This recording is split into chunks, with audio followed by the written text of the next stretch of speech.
March 2021. Cold and damp air enveloped the Bald Mountain Forest less than 25 miles from the town of Maple Ridge, Michigan. Light from the FBI's drone-mounted LiDAR scanner pierced through the dense canopy, revealing outlines that the naked eye could never have seen. Detroit, we need to seal off this area and bring in deep forest forensics immediately. The agent's voice broke the heavy silence of a forest that had been quiet for decades. What began as a routine technical review of a cold case file had now turned into something entirely different. Something that could answer the question that had haunted Maple Ridge for 14 years. On the screen appeared an area of long-disturbed soil, not conforming to any natural pattern.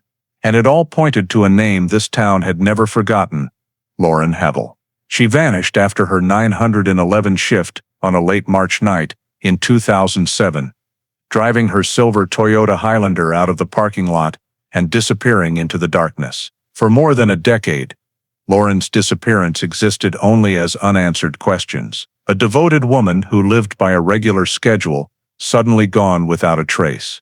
No witnesses, no traffic cameras, no phone signal. After a few brief minutes, all that remained was the prolonged silence from an empty house each morning, calls that were never answered, and an empty chair at every family meal. Before we continue this shocking story, take a second to subscribe and like the video. Your support helps bring forgotten stories back into the light and ensures you won't miss any future cases. Because the discovery at Bald Mountain was not just a new clue, it was the first domino in a chain of events that would expose secrets buried for years in this small community. When investigators finally identified who needed to be re-interviewed, it wasn't a stranger or a ghost from the deep woods. It was someone familiar, someone once trusted, someone who had lived in Maple Ridge for years without suspicion. The Lauren Havel case is not just a mystery revived, it is proof of the persistence of investigators who refuse to let files gather dust,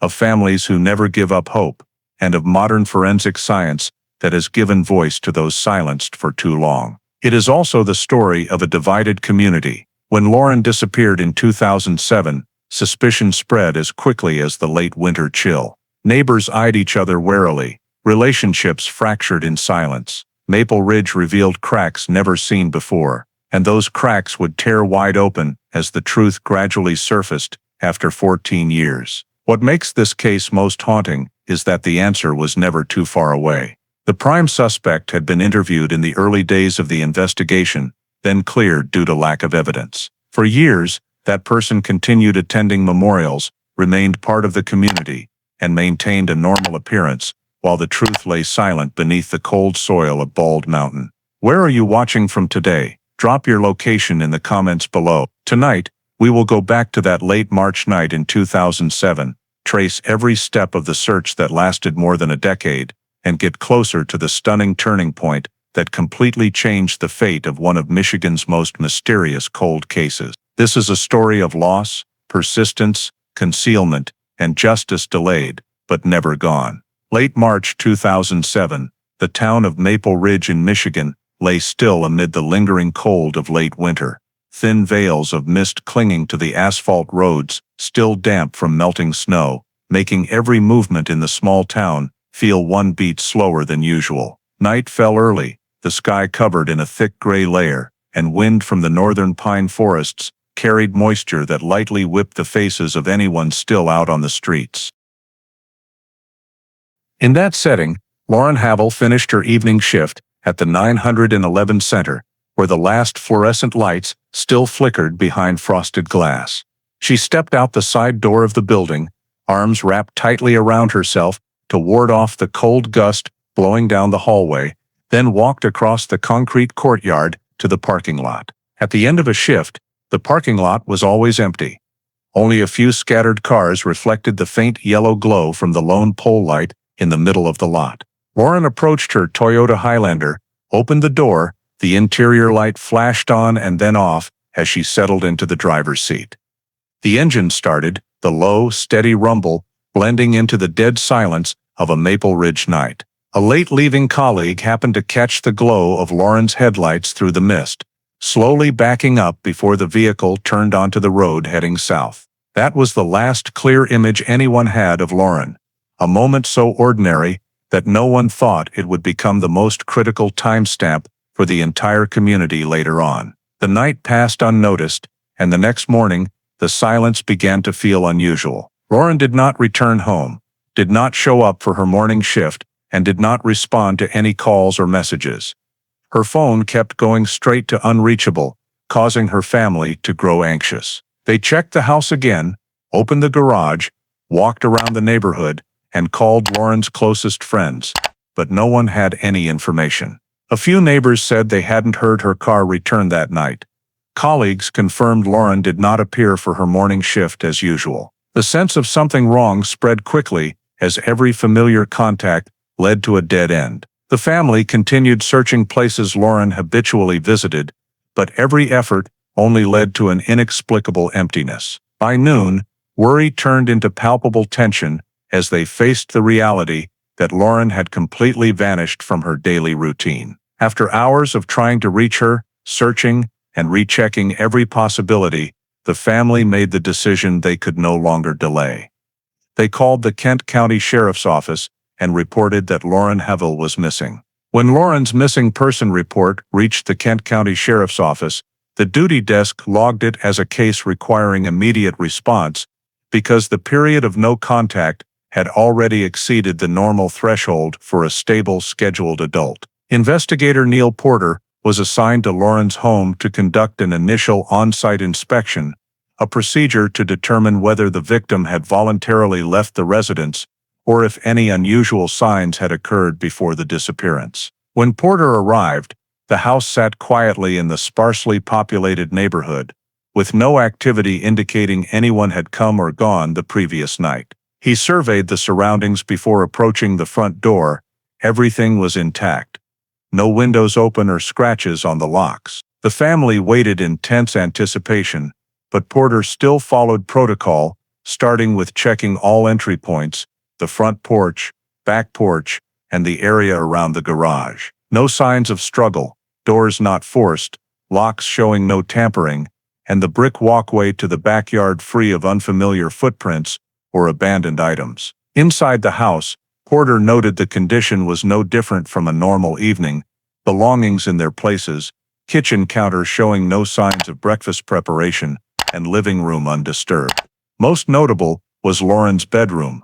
The bed still neatly made from the night before, no signs it had been slept in, no scattered clothes or items indicating she had returned home after her shift. Porter checked the closet, drawers, and areas for spare purses, coats, and shoes, noting no unusual absences that might suggest she had planned to leave or packed intentionally. The bathroom also showed no recent use. Towels dry, floor, without watermarks, toothbrush dry, small details but enough to indicate Lauren had not returned since leaving the 911 center. Porter continued to the garage, noting it empty. No sign of Lauren's vehicle, consistent with the family's report. No fresh tire tracks, no oil leaks, and no evidence the car had entered or left the garage in the undetermined time frame. After examining the entire living area, Porter concluded there were no indicators that Lauren had returned home after her shift, nor any evidence of forced entry or a confrontation inside the house. Everything suggested Lauren's disappearance was not related to a voluntary departure or an incident in her living space. These initial findings were reported back by Porter to the center, along with a recommendation to upgrade Lauren's case from an unable to locate report to missing with suspicious circumstances, given the duration of the disappearance and the circumstances inconsistent with the victim's daily habits. At the scene, Lauren's family continued providing Porter with the information they had, the last known contact time, places Lauren frequented, recent relationships, and any changes in the week before she vanished. This data was fully documented by Porter for the initial file, but nothing indicated Lauren planned to stay out overnight or meet anyone after her shift. The absence of any preparation signs, such as packed personal items, selected clothing, or any documents or schedules, gave Porter further grounds to conclude that Lauren had left home for the last time when heading to work and never returned. Immediately after completing the on-scene investigation at Lauren's home, Neil Porter began the next step in the missing person protocol, gathering basic information from those who knew the victim to establish the initial picture of her daily habits, schedule, and any factors that might relate to her disappearance. The family was the starting point, as they were the ones who interacted with her most frequently. Porter asked about her daily routines, wake-up time, work start time, shift end time, frequency of contact, places she often stopped by after work,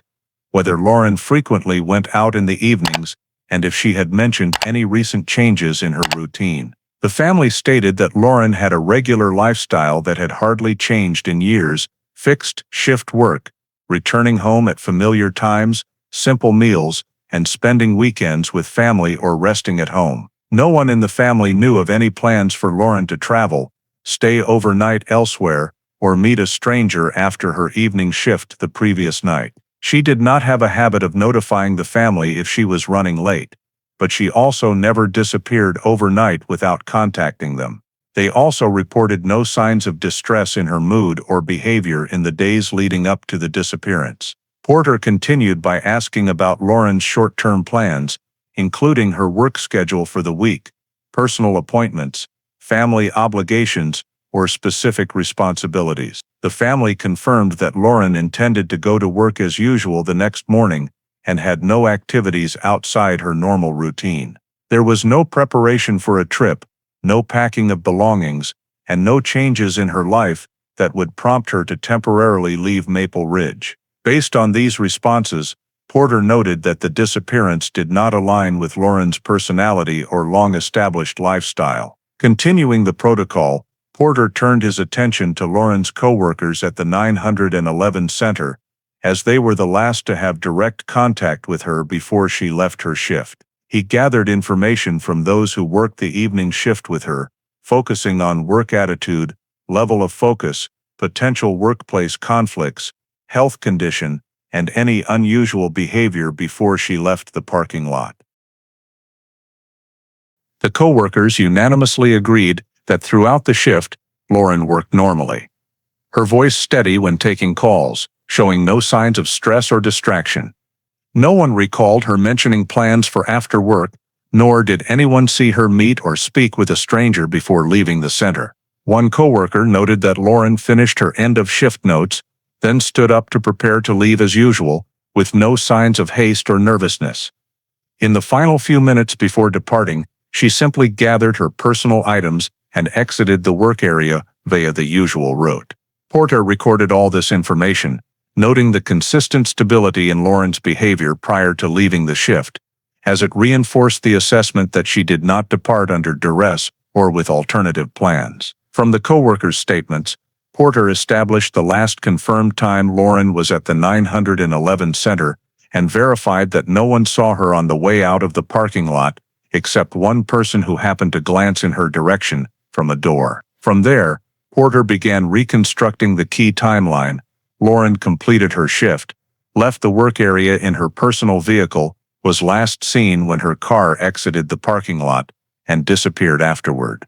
There was no precise data indicating where Lauren stopped, whom she met, or where she traveled after leaving the center. The lack of additional independent witnesses made establishing her subsequent route difficult. However, Porter clearly noted that the last confirmed milestone was when Lauren's vehicle left the parking lot, and that was the starting point for all search directions. When compiling all the information obtained from the family and coworkers, Porter prepared the initial report on Lauren's daily habits and schedule, emphasizing the absence of unusual changes in behavior, no plans to leave town, and no signs of conflict or disputes at work. All these factors indicated that Lauren had no clear reason to disappear voluntarily. After completing the information gathering from the family and coworkers, Neil Porter moved to the phase of reviewing footage from camera systems in the relevant area to precisely determine the final timestamps of the victim's appearance on recordings.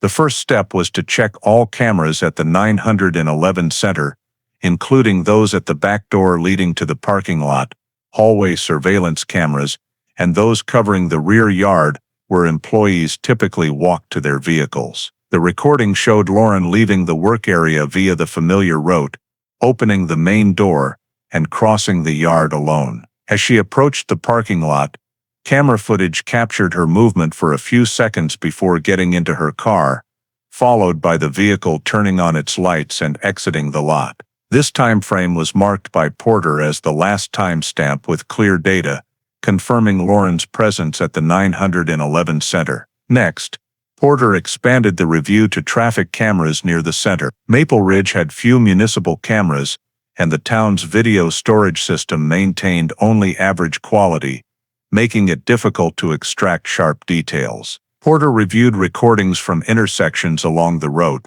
Lauren typically took home, focusing on a few locations likely to capture a license plate or at least the vehicle's silhouette. One intersection camera, a few minutes from the 911 center, recorded the shadow of a light-colored SUV passing by, but the image was blurry and could not confirm the exact vehicle type or plate. Porter saved this recording as reference data, but could not consider it definitive evidence. He continued expanding the video search to convenience stores, gas stations, and late-operating businesses within a few-mile radius along the possible route Lauren might have taken. Some stores had cameras but with limited angles, primarily aimed at the cashier area or entrances rather than parking lots facing the main road. Other locations had outdoor cameras but with low-quality, non-continuous recording or footage overwritten due to short storage periods. After reviewing all available video, Porter noted that no system captured a license plate or clear image of Lauren's vehicle after leaving the 911 center area. The absence of visual traces on main routes suggested two possibilities. Either Lauren did not take her usual route home, or the cameras failed to capture the vehicle due to angle or timing when equipment was inactive. All relevant recordings were blurry, lacking detail, or insufficient for accurate vehicle verification. Porter compiled the usable video segments, cross-referenced them with the timestamp of Lauren leaving the parking lot, and created a diagram noting points without recordings in preparation for the next analysis step. Although the visual data did not provide a new direction, confirming the exact time the vehicle left the lot was a key factor in completing the initial timeline of the disappearance. Immediately after completing the review of all cameras at the 911 center area and nearby intersections, Neil Porter moved to the next step in the missing person protocol, examining Lauren's phone data to determine when the device was last active and the period it stopped connecting to the cellular network. This was a critical part of the initial investigation, though technology in 2007 still had many limitations. Porter contacted Lauren's carrier to request call logs, message records, and cell tower data related to her device for the 48-hour period before and after the disappearance. The carrier provided a data set including incoming and outgoing call history, network activation times, connection status, and locations of cell towers that received pings from Lauren's phone.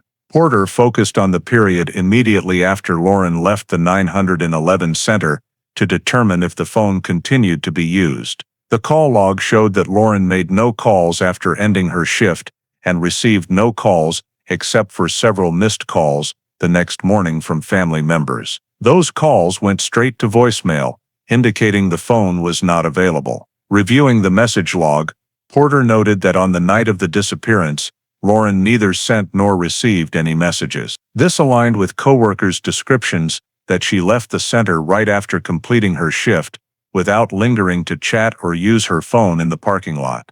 After cross-referencing the call and message logs, Porter shifted to analyzing cell tower data. In 2007, this data was very coarse and could only identify broad coverage areas, not precise locations in small cells, as later technologies allowed. Nonetheless, the carrier provided a list of towers that Lauren's phone pinged in the period from the previous afternoon until it lost signal completely. When plotting a preliminary chart, Porter observed that Lauren's phone pinged a tower near the 911 center just before the end of her shift, which fully matched her presence at work. However, after the vehicle left the parking lot, there were no additional records clearly showing the device moving through other coverage areas in a verifiable way. The data only reflected that the phone disconnected within a relatively short time after Lauren left the center. The carrier recorded the device losing contact with the system at a specific point that night, but could not determine the specific path between leaving the center and the phone going offline. Porter assessed that this sudden signal loss could have multiple causes: battery depletion, manual shutdown, device damage, or entering a no-signal area. But with stable coverage in Maple Ridge and nearby towns, geographic signal loss was not a common cause. Porter spent time cross-checking all data to see if any pings occurred after the vehicle left the lot, but each query yielded the same result: no records of the phone remaining active that night. This left the period from when Lauren left the center until the next morning as an almost absolute information void. Due to the 2007 tracking technology limitations, Porter could only narrow down a very broad area, sufficient to confirm the phone did not travel long distances through multiple zones, but insufficient to pinpoint direction or exact location. Cell towers at the time had large coverage radii, sometimes spanning miles, making precise location of a powered-off or interfered device impossible. Porter clearly noted in the report that the phone data only provided two key pieces of information: the time the device stopped operating and the absence of further network connections afterward. These were initial clues, but not enough to indicate Lauren's or the phone's final location when it lost signal. While preparing the summary table, Porter also noted that without determining direction from cell tower data, all information about Lauren's route after leaving the parking lot remained unestablished. These blind spots meant the next investigation step would rely entirely on physical field searches rather than technical data. Nevertheless, the phone data played an important role in confirming that Lauren made no communications after leaving the 911 center, and that the phone did not travel far from the Maple Ridge area before being shut off or losing connectivity. With all information compiled, Porter completed the initial assessment of the phone data, noting that the period from when Lauren left the 911 center until the device stopped operating was a gap that could not be filled with available technical data. Immediately after the phone data revealed no ability to determine Lauren's location or direction on the night of the disappearance, the Kent County Sheriff's Office shifted to deploying a Level 1 search operation, focusing on areas with the highest probability based on the victim's habits and the route she typically took from the 911 center to home. Neil Porter coordinated with local patrol units to establish a search corridor along the main road connecting the 911 center to the residential area where Lauren lived. This was the road she regularly used after evening shifts, and although camera information did not clearly record the journey, it was still considered the most likely direction to start. The search force included patrol units, urgently mobilized volunteers, and a K-9 team specialized in missing persons. They divided the route into short segments, assigning personnel to survey both shoulders, drainage ditches, brush areas, and obscured spots that might be missed from a vehicle. Each team was tasked with checking segments using a parallel sweep method to ensure no objects, footwear marks, personal items, or signs of a vehicle stopping overnight were overlooked. Concurrently, Porter compiled a list of potential pull-off points, including empty parking lots, wide shoulders, intersections of major and minor roads, turnoffs leading into pine forests, and areas where people often stopped at night. Each point was thoroughly checked with high-powered flashlights for fresh tire tracks, skid marks on the road, footprints, or any objects out of place. While teams worked along the main road, the K-9 team was deployed to the neighborhood near Lauren's home to scan the surrounding area within a few-mile radius, hoping to pick up a scent trail if Lauren had returned that night or been brought nearby. The search dogs moved from the main road into side streets, along fences, backyards, and paths connecting homes, directed to detect any potentially related scent. However, units reported that the K-9s detected no fresh scent, matching the prior assessment that Lauren did not return home after leaving the 911 center. Also, during this phase, Porter directed checks of common impromptu pull-off spots in the town, including a temporary parking area next to a church, vacant land near a ball field, and a sparse wooded area bordering the main route. Search teams walked through soft ground near the forest, looking for signs of a vehicle stopping or turning around. But the cold, hard ground in late March reduced the likelihood of leaving traces. Another team approached secondary roads leading to the outskirts of Maple Ridge, where population was sparser and visibility limited by dense trees. These secondary roads were considered possible routes for someone lost or in distress to inadvertently turn into, but after thoroughly scanning each segment, the search force found no indications that Lauren or her vehicle had been there on the night of the disappearance. From the major road to minor turnoffs, no objects were out of natural context, no signs of struggle, and no discovery of a purse, clothing, documents, electronic devices, or any items related to Lauren. Even fresh tire tracks were absent, and if present, they were hard to distinguish from normal town traffic. Each team's report showed the same result, completely no clear clues. The search lasted many hours, covering the entire length of the route from the 911 center to Lauren's home and adjacent areas, yet yielded no details to support determining her path after ending her shift.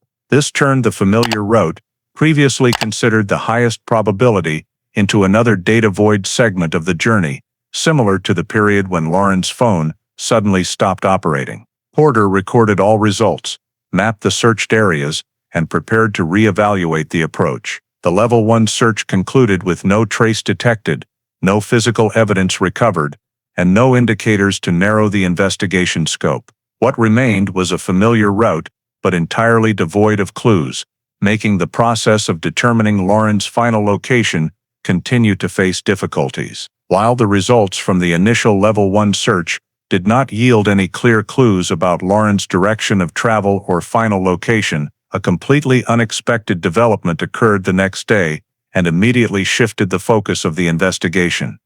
The victim's Toyota Highlander reappeared in the driveway in front of her house. The family discovered the vehicle in the afternoon as they continued searching around the neighborhood and returned home to check once more. The car was sitting quietly in its familiar spot, as if it had just been parked there not long ago. There were no signs of collision, no unusual dirt on the exterior, and no one in the family had seen or heard the vehicle entering the area during the recent time frame. The return of the car immediately became the center of attention because it completely contradicted the findings from the initial search efforts. Previously, the car was not at the house, it did not appear on any intersection cameras, and no one reported seeing the vehicle traveling on the roads. Neil Porter was quickly called to document the scene. Observing from a distance, he confirmed that the car was indeed in the spot where Lauren usually parked, with the wheels turned inward and the parking distance not deviating much from her habit. However, the fact that the car had returned silently, without witnesses, and without being captured on camera, complicated the situation. Porter immediately instructed the family to keep their distance to avoid disturbing the scene and began examining the surrounding area. Maple Ridge is a small town, and most homes do not have exterior cameras, making it difficult from the start to track down whoever brought the car back. The neighboring houses also lacked surveillance systems, while the road leading into this residential area had no town traffic cameras. That meant there was no video recording the process of the car returning to the driveway. Porter noted the time of discovery and examined the driveway surface, looking for any signs such as tire tracks, skid marks, or evidence of an unfamiliar vehicle. But the pavement was dry and showed no notable details. He also checked the soft soil adjacent to the driveway for movement traces, but the cold weather had hardened the ground, making it nearly impossible to detect tire or footprint marks. After completing the exterior observation, Porter proceeded to the next step of sealing the vehicle to treat it as official evidence. He cordoned off the area around the car with caution tape, documenting the position of each wheel, the parking angle, and the degree to which any doors or windows were open. The sealing was done on-site to ensure no one could access or alter the vehicle's original condition before a thorough examination at the forensic facility. During a quick visual inspection of the exterior, Porter noted that no windows were open, there were no signs of forced entry or heavy impact, and the door handles showed no fresh scratches. This suggested that the person operating the vehicle may have used a valid key or been able to access the car without breaking in. The family confirmed they had no spare key besides Lauren's, and that no one in the house had moved the car during her disappearance. Porter prepared a scene report, including the exact position of the car in the driveway, the time the family discovered it, and the initial condition of the vehicle before sealing. Notably, no neighbors reported seeing the car return or hearing an engine at around that time, making it difficult to determine the time frame when the car was brought back. The reappearance of the car did not provide a clear investigative direction, but instead created a new gap. The silent return of the vehicle suggested two possibilities: either Lauren drove it back herself and left immediately afterward, or someone else drove it for her. However, at that point, there was no data from cameras, phones, or witnesses to support either possibility. Porter fully documented the scene and filed a report on the vehicle's return event, while requesting transportation of the vehicle to a specialized facility to begin technical examination. The car was considered the most important element in the next evaluation step, as it could be the only point connecting the moment Lauren left the 911 center and her complete disappearance. When Lauren's Toyota Highlander was transported to the Kent County Sheriff's Office technical examination facility, Neil Porter and the forensic team conducted an initial inspection to determine the vehicle's current condition and search for any signs that could clarify the period when the car left Lauren and was returned to the driveway. The process began with a comprehensive documentation of the exterior condition. Porter examined the body from front to back, checking each panel, door edge, grille and hood for new scratches, unusual dirt, or color discrepancies that might indicate travel through specific terrain on the night of the disappearance. There were no signs of collision or fresh scratches, and the light dust covering the surface showed no clear differences between areas, suggesting that if the car had traveled during Lauren's disappearance, the distance may not have involved muddy or rough terrain that would leave marks. The tires were examined next to see if they had picked up soil, sand, or plant material.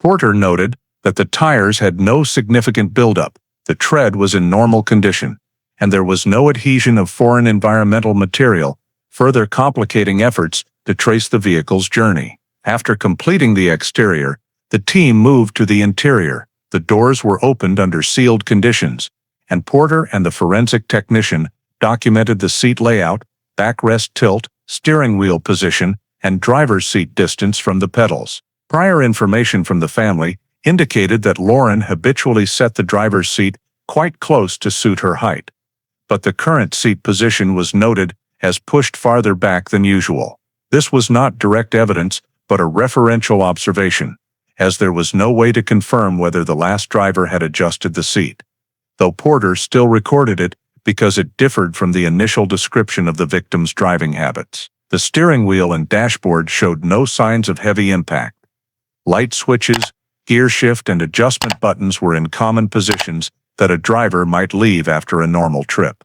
The fuel level was recorded next, and the gauge showed a certain amount of consumption compared to the family's description of the level before Lauren left for work. This was important data for analyzing the distance the car might have traveled that night, though Porter could not draw conclusions at the initial inspection stage. The gas and brake pedals were checked for new wear marks, but showed no notable features. They were in normal condition, similar to a daily driven vehicle. Moving to the passenger compartment, Porter noted that the floor had light dust disturbance, consistent with recent use, but it was impossible to determine who used it or when.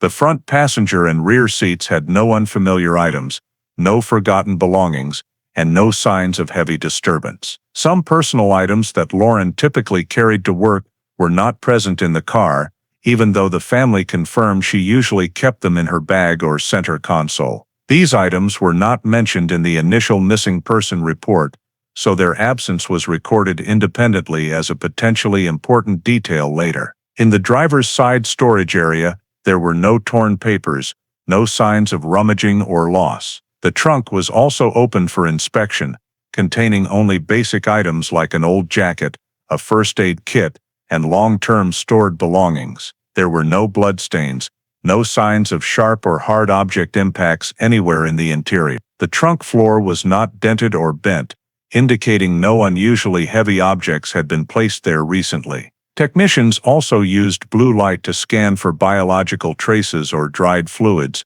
but the entire compartment showed no response. The dashboard and door handles were checked for fingerprints, though in the initial examination it was difficult to distinguish old from new prints, as the car was Lauren's daily vehicle. Nonetheless, Porter requested full sampling for future comparison. After completing the comprehensive inspection, Porter concluded there were no traces of assault or violence in the vehicle's interior. No indications that Lauren had been injured in the car or forced to leave it against her will. The vehicle in the initial examination only provided indirect signs like the altered driver's seat position and fuel consumption, with no details pointing to resistance or an incident inside the vehicle. These results meant the process of clarifying the disappearance journey still lacked clear leads, but all data found in the vehicle was fully recorded by Porter for comparison with subsequent investigation information. Immediately after completing the initial vehicle examination and recording the remaining fuel level, Neil Porter moved to analyzing the travel route based on actual consumption, viewing this as one of the few quantifiable data points to narrow the overly broad and directionless search area. Using the family's information about the fuel level Lauren typically maintained before each shift, combined with colleagues' statements that she did not stop for gas before leaving the 911 center, Porter compared the remaining fuel to the standard consumption rates for the model year of Lauren's Toyota Highlander. From this, he calculated the minimum distance the vehicle could have traveled between the time Lauren left the center and when it reappeared in the driveway. The estimate showed the car had traveled a distance ranging from more than 20 to 40 miles, varying depending on driving conditions such as speed, road status, or consumption changes due to terrain.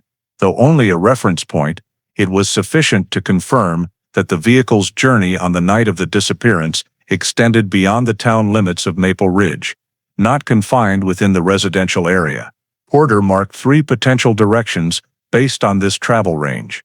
The first was the route eastward toward the Bald Mountain area, a large forested region with many dirt roads, trails, and clearings suitable for stopping unnoticed. This sparsely populated area had few cameras and many side roads leading to hard-to-access spots, fitting the estimated fuel consumption. The second was westward toward the area near the Grand River, with small parks, empty nighttime parking lots, and little-used dead-end roads. Though less densely forested, it offered many places to stop or turn around without leaving clear traces on the pavement. The third was northward along the road leading to rural Kent County, with farms, abandoned storage buildings, and long gravel roads extending from town to the outskirts. Though more open and less obscured, it was still vast enough for the vehicle to travel undetected by cameras or witnesses. Porter assessed all 3 directions as feasible, since no phone data, camera footage, or witnesses confirmed the actual route taken that night. Thus, he relied purely on fuel consumption distance and geographical factors to divide the investigation area. To make this more accurate, Porter used detailed Kent County maps, marking road segments that fit the criteria, far enough to match the consumed fuel, but within a reasonable time frame between Lauren leaving the center and the car returning to the driveway. In the zoning process, he paid special attention to terrain features, allowing unnoticed stops, temporary parking areas, light forests, open lots, unlit road sections, or deep low-traffic zones. From this, 3 major areas were identified: Bald Mountain to the east, the belt along the Grand River to the west, and the agricultural land mixed with storage sites to the north. Each area was further subdivided by Porter based on accessibility, cover level, and likelihood of leaving traces. He clearly noted each route to check, including main directions, side branches, potential stopping points, and locations where terrain might force slowing or stopping. Though unable to conclude which direction was most likely, The zoning helped shift the investigation from directionless to a more organized system, laying the groundwork for subsequent search activities. The fuel-based route analysis did not provide specific clues, but it confirmed a key point. The vehicle had traveled significantly during Lauren's disappearance and could not have just circled near the center or residential area. This reinforced the assessment that the disappearance occurred en route or at a point outside Lauren's familiar areas, and identifying the three main directions would serve as the starting point to gradually narrow the gaps in the mysterious journey the vehicle undertook that night.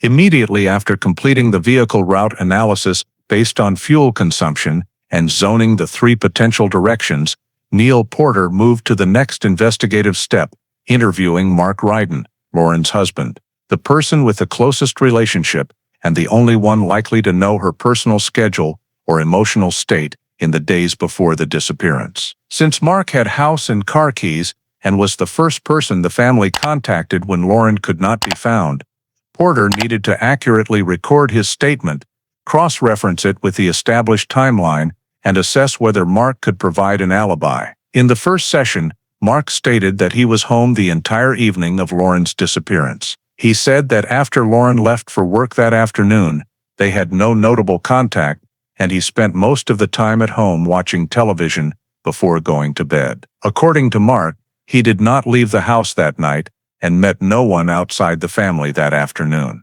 Porter recorded all this information, but also asked Mark for specific timelines when he started staying home, whether anyone saw him from evening to early morning, and if he could verify his activities with any device or witness. Mark said he watched TV late, then went to sleep, and did not remember the exact time he moved from the living room to the bedroom. He also stated no one else was home, he did not go out at any point, and no neighbors could confirm his presence. Porter asked Mark to describe the last time he saw Lauren before she left for her night shift, but Mark only said it was a normal afternoon, with no arguments or personal issues between them. He did not know if Lauren had plans after her shift or intended to meet anyone. When Porter cross-referenced this statement with the timeline from family and camera data, Mark's account showed no direct contradictions, but also provided no additional anchors for expanding the investigation. More importantly, Mark had no alibi whatsoever. He had no one to confirm his presence, no phone data proving his location, no purchases, no tracking devices, or any activity showing he was truly home the night Lauren disappeared. Porter continued cross-referencing with the timeline. Lauren left the 911 center at the end of her shift. Cameras captured the car, leaving the lot. Her phone stopped working shortly after.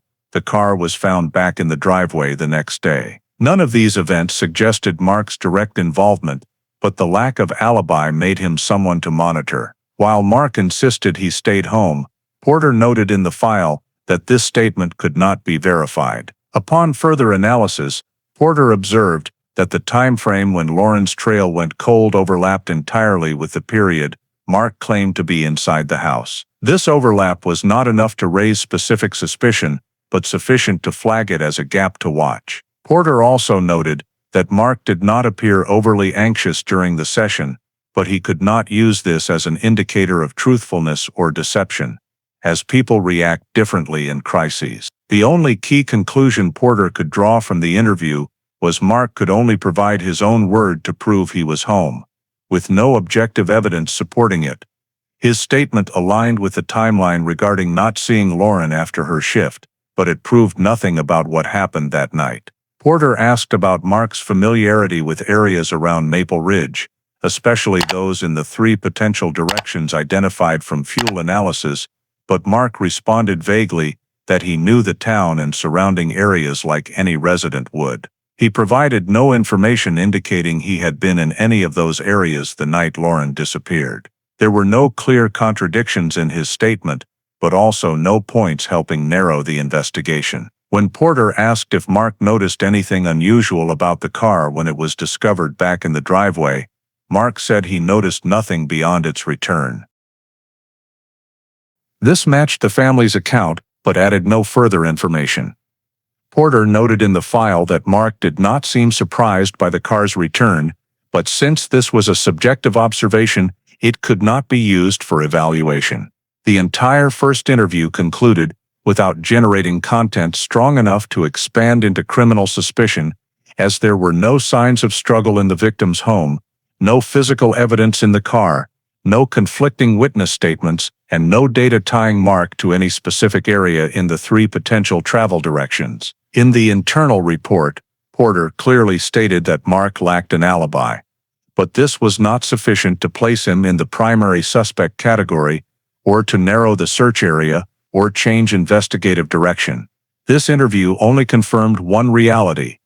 Lauren's disappearance occurred in a time frame no one could verify, and her closest relative could not provide any objective evidence, excluding him from the possibilities under consideration. After the initial interrogation with Mark Ryden yielded no alibi evidence and provided no additional data to narrow the scope of the investigation, Neil Porter refocused on the area near Lauren's home to conduct a narrow-scope search, aimed at determining whether any traces remained around the location where the vehicle reappeared. The goal of this step was to check whether the vehicle's final journey ended at the driveway or merely paused there before being moved again, while also assessing the possibility that the driver during the final trip was not Lauren. The K9 unit was deployed to the victim's residential area, focusing directly on the driveway and adjacent areas, including fences, sidewalks, the backyard, and small pathways connecting the houses. The road in front of the house was swept multiple times to see if there were any scent trails leading out or in. As in many cases, the scent of a missing person can linger on road surfaces or nearby grass for hours or even days if the weather is cold and dry. The K9 handlers started from the front door and followed a path around the house, but right at the driveway, the working dogs did not pick up any scent direction leading away. This aligned with prior observations. When the vehicle returned to the driveway, there were no signs that Lauren had entered the house or moved around the area. Porter reviewed the neighborhood map, marking each pathway the K9 team had swept, and all directions yielded similar results.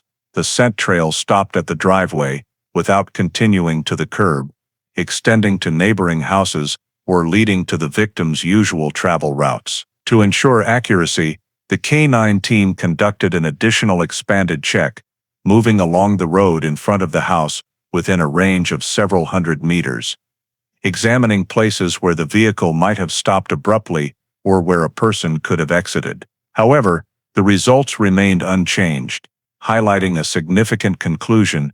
If Lauren had been in the vehicle when it returned to the driveway, the K9 would almost certainly have detected a scent trail leading out of the vehicle and towards some direction of movement. The absence of any scent direction strongly indicated that Lauren was highly likely not present in the vehicle during the final movement. Porter noted this result as a key milestone in the case file. The vehicle returned to the driveway, but carried no biological signs indicating that Lauren had exited the vehicle at that time. In addition to the K9 checks, Porter coordinated with the search team to scour areas adjacent to the driveway, including grass patches, flower beds, and road edges for footprints or drag marks, but the hard and dry ground made tracing any evidence difficult. The surfaces around the driveway showed no skid marks, indentations, or unusual objects, suggesting the movement of 2 people or a struggle. This reinforced the assessment that the vehicle was returned in a normal manner, without signs of abrupt stopping or conflict at the parking spot. When synthesizing the search results, Porter analyzed that the final driver was highly likely not Lauren, as returning home without creating any corresponding traces would be unlikely, especially for someone living alone with regular daily routines of entering the house. Furthermore, if Lauren had driven the vehicle back herself and then left immediately afterward, her scent would still linger on surfaces adjacent to the driveway, or at least on the path leading into the house. The complete absence of any scent indicated that she had not come into contact with this area after leaving the 911 center. This provided crucial grounds to conclude that the vehicle was no longer under Lauren's control in the latter part of its journey, and it may have been returned to the driveway by someone else while unobserved. The results of this search did not help pinpoint the location where Lauren exited the vehicle or where the actual disappearance event occurred, but they offered a new perspective on the vehicle's movement patterns, while ruling out the possibility that the victim had driven the vehicle home herself. These findings were documented by Porter in the initial investigation report as part of the core data system related to the vehicle and its final journey. After the narrow-scope search around the home showed that Lauren was not present during the vehicle's final return to the driveway, and the K9 could not track any scent leading in any direction, Neil Porter moved to the Level 2 search according to the plan developed based on analysis of the vehicle's travel distance. 3 potential directions: east toward the Bald Mountain area, west along the Grand River rim, and north toward rural Kent County, were considered areas the vehicle may have passed through on the night Lauren disappeared. Since the trunk and interior yielded no direct physical evidence, all efforts at this point focused on searching for traces in natural areas where the vehicle might have stopped, turned around, or where an event could have occurred without being captured on camera. First, the search team deployed eastward toward Bald Mountain, the densest forested area within the fuel consumption range. Bald Mountain spans a large area with dirt roads, hidden trails in pine forests, and scattered clearings from local hunting and small-scale camping activities. The uneven terrain, limited visibility, and numerous side roads made it the most difficult area to search, but also the one with the greatest potential to conceal traces. The search team divided into small groups, each responsible for a section of the forest, using topographic maps combined with handheld GPS to mark paths covered. They scoured each dirt road wide enough for an SUV to pass, checking low-lying dirt areas for tire marks or signs of heavy objects placed on the ground. However, as it was late March with hard and dry soil, any traces that might have existed had faded almost completely. The teams also searched around open forest clearings where a vehicle could stop without detection by locals, but found no personal items, fabric scraps, documents, or any objects related to Lauren. Next, another group was sent westward to areas near the Grand River and riverside parks. Although less dense than Bald Mountain, this area had many spontaneous vehicle pull-off points along the river's curving banks, positions where a vehicle could pause without drawing attention. The search team systematically surveyed small parking areas, boat access paths to the river, dead-end roads near gentle slopes, and spots commonly used for fishing in warmer seasons. They looked for fresh tire marks, skid marks, dropped items, or any ground changes that could help reconstruct Lauren's journey. However, the results in the river area were similar to those in Bald Mountain. No physical evidence, no signs of unusual vehicle stopping, and no indications that the Highlander had been there on the night of the disappearance. The third search direction took forces northward to gravel roads, connecting the town to agricultural lands, abandoned storage buildings, and wide grasslands. This was an area where a vehicle could travel far without camera capture, as it had low population density and virtually no surveillance infrastructure. The search team surveyed along fields, areas around old barns, and infrequently used side paths. Some sections of displaced gravel were closely examined, as tire tracks could linger on this surface. However, traffic from trucks and farm machinery in the area made small traces hard to distinguish, rendering it impossible to determine if the victim's vehicle had passed through. The team also scoured abandoned lots, checking ground around potential turnaround spots, but still found no specific signs. After all 3 directions were checked over many hours,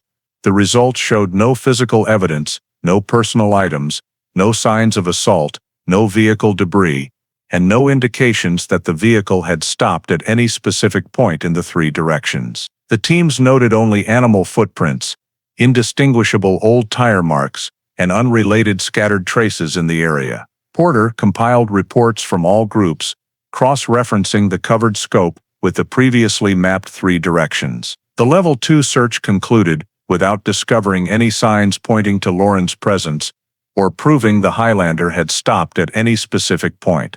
This left the vehicle's journey on the night of the disappearance as a major gap, with the fuel-based directions only helping to rule out areas rather than providing new leads. Although the 3 large areas had been carefully searched, there was no progress, and Porter had to note in the file that the Level 2 search yielded no physical evidence or anchor points to narrow the investigation. After the Level 2 search yielded no traces or evidence in the 3 map directions, Neil Porter shifted to witness canvassing, a traditional but necessary investigative method, given that technical data had hit dead ends. The goal was to gather information from residents along the scoured routes, especially in remote areas where the vehicle could pass without camera or surveillance capture. Porter and officers went door to door in the expanded search areas, starting with homes near Bald Mountain, then along roads leading to northern rural areas, and finally scattered homes along the Grand River bank. They asked about unusual events on the night Lauren disappeared: late-night engine noises, strange vehicle headlights, sudden stopping sounds, unfamiliar people, or any other abnormal activity. Most residents reported seeing nothing noteworthy, partly because the areas were sparsely populated and nighttime vehicle traffic was not uncommon. However, during canvassing in the western area near the Grand River, Porter approached a witness living near a curved road leading to a temporary parking area where a vehicle could turn in unnoticed. This person reported seeing a light-colored SUV pass through the area late at night, when traffic was typically minimal. The witness could not pinpoint the exact time, only recalling it was dark, the area quiet, and the vehicle appeared and quickly disappeared toward a road leading to open land near the river. When Porter asked for more details, the witness could only recall it resembled a mid-size SUV, with bright headlights and steady movement,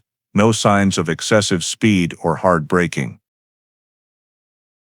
When asked if they saw the license plate or driver, the witness said no, as the vehicle passed quickly and she was on the porch, too far to see clearly. Porter noted that the description matched Lauren's Toyota Highlander, but since many similar vehicles were in the area, the account was not strong enough to confirm. He asked additional questions about sounds, engine smells, or any details to bolster the statement, but the witness only remembered the image of a light-colored SUV passing. Nothing stand out. Porter continued canvassing nearby homes to see if anyone else saw the same vehicle, but no additional witnesses corroborated similar information. Some said they went to bed early. Others noted the area rarely had nighttime traffic, so they paid no attention. Porter recorded that the account was potentially relevant but unverifiable due to lack of supporting data, no cameras, no precise time, and no other sightings. After completing canvassing in all 3 directions, Porter compiled the report and concluded that only one witness provided potentially related information, but it was insufficient to confirm it was Lauren's vehicle or verify the actual journey on the night of the disappearance. Though the account opened a new possibility of the vehicle appearing near the western area, its vagueness and lack of detail prevented it from becoming a primary lead. Canvassing ended without obtaining information to narrow the investigation, with all collected data added to the file as unverified notes. Immediately after completing witness canvassing and obtaining only one unverifiable account of a light-colored SUV near the western area, Neil Porter returned to the most critical data the investigation team could still rely on: the fuel consumption of Lauren's Toyota Highlander on the night she disappeared. All the team knew for certain was the fuel level before Lauren went to work, the remaining level when the vehicle was found, and the average mileage for this model per manufacturer standards, combined with real-world technical department experience. This was the only metric capable of ruling out or narrowing travel directions, especially without cameras, phone data, confirmed witnesses, or physical evidence. Porter began by creating a comparison table of consumption corresponding to each direction from the Level 2 search: Bald Mountain East, Grand River Rim West, and rural Kent County North. He used the Highlander's average of 18-20 miles per gallon based on mixed road conditions. According to family descriptions, Lauren typically kept about 3/4 tank before evening shifts, and when the vehicle was discovered in the driveway, the gauge showed less than half a tank. From this, Porter calculated the travel distance ranged from 22 to nearly 40 miles, depending on operating conditions. Next, Porter cross-referenced distances for each direction. The western direction, Grand River area, was farther from central Maple Ridge, but the route from the 911 center to open land near the river was only about 10 to 12 miles each way. A direct trip there and back would total around 20 to 25 miles, far less than the consumed fuel. To match the 22-40-mile range, the vehicle would need to continue deeper into the river rim or loop through side roads. Porter mapped details but found that even with looping in the riverside area, total distance would struggle to exceed 28 to 30 miles unless venturing much farther. This contradicted Level 2 search results: no tire tracks, no evidence, and no residents noting unusual activity in farther sub-areas. Additionally, the sole account of a light-colored SUV near the Grand River was not reliable enough to support the vehicle being there. Thus, Porter noted the western direction did not fit fuel consumption unless involving an unusually long journey unsupported by evidence. The northern direction, rural Kent County, featured many gravel roads, compacted dirt, and sparse distances between residences. From the 911 center to northern Maple Ridge edge was about 7 to 9 miles. Continuing into gravel roads and back would max out at 18 to 24 miles in the Level 2 scope. This fell at the low end of consumption, but Porter further analyzed that deeper travel into farms or abandoned storage would leave detectable tire tracks on this terrain, as gravel retains fresh ruts briefly. However, Level 2 found no unusual traces, and no witnesses noted vehicles entering these areas that night. Thus, though distance could minimally match, the complete lack of physical signs made the northern direction least likely. Eliminating west and north, Porter reanalyzed the eastern direction to Bald Mountain, the densest forest, with many dirt roads and most complex terrain of the three. From central Maple Ridge to Bald Mountain boundary was about 12 to 15 miles, depending on route. Turning into dirt roads, venturing deep into trails, looping through forest points, and returning could easily reach 30 to 40 miles. This was a notable match with fuel consumption. Porter's comparison table showed the best fit with Bald Mountain, long distance possible, varying speeds on terrain, and minimal clear traces, as most dirt roads there were hard and flat in late March. Moreover, Bald Mountain had many side branches the Level 2 team lacked time to fully cover initially. This suggested the vehicle could have entered deeper forest without stopping at check spots. Porter also considered key factors: lowest camera density, fewest residents, and many secluded stops possible without notice. Based on distance terrain correspondence, Porter clearly noted in the internal report that Bald Mountain was the only direction fully matching consumed fuel. He removed north and west from primary potentials, leaving Bald Mountain as the highest probability area the vehicle traveled to on the night Lauren disappeared. This was the first time since starting the investigation that the team had a clear exclusionary conclusion based on technical metrics, rather than assumptions or unverifiable witness accounts. Though nothing specific could yet be confirmed, narrowing to one area meant subsequent searches could be more focused, precise, and with greater breakthrough potential. Although the analysis of fuel consumption had helped narrow the remaining range down to the Bald Mountain area, the failure to find any physical evidence in 2 consecutive searches left the investigation without any clear foothold to continue. Neil Porter compiled all the collected data. The vehicle returned to the driveway without any trace of Lauren. The car's interior showed no signs of assault. The victim's phone stopped functioning early. Cameras did not capture the journey beyond the parking lot. K9 units detected no scent trail leaving the vehicle, and the 3 major search directions yielded no verifiable information. No single detail was strong enough to build a hypothesis of criminal activity, nor was there any clue indicating that Lauren left voluntarily or had an accident. With no witnesses seeing Lauren after she left the 911 center, no location data, no signs of struggle in the home, no personal items unusually left behind except the car, The investigation gradually narrowed into a file full of fragmented information without connections. Porter reported to his superiors that although there were anomalies in the vehicle's journey, there was no objective evidence proving this was a criminal case. The investigating agency also could not continue searching Bald Mountain without physical evidence or additional data to pinpoint a specific area in the vast miles of forest. After weeks of review and cross-checking every note, the Kent County Sheriff's Office reached the official assessment that there was no basis to continue treating this as a case involving criminal elements. The file was transferred to inactive status, a missing person case without leads, awaiting new data or witnesses to reopen it. Porter wrote the closing report concluding that all investigative avenues had been exhausted to the extent feasible, and at that point, no further reasonable steps could be taken.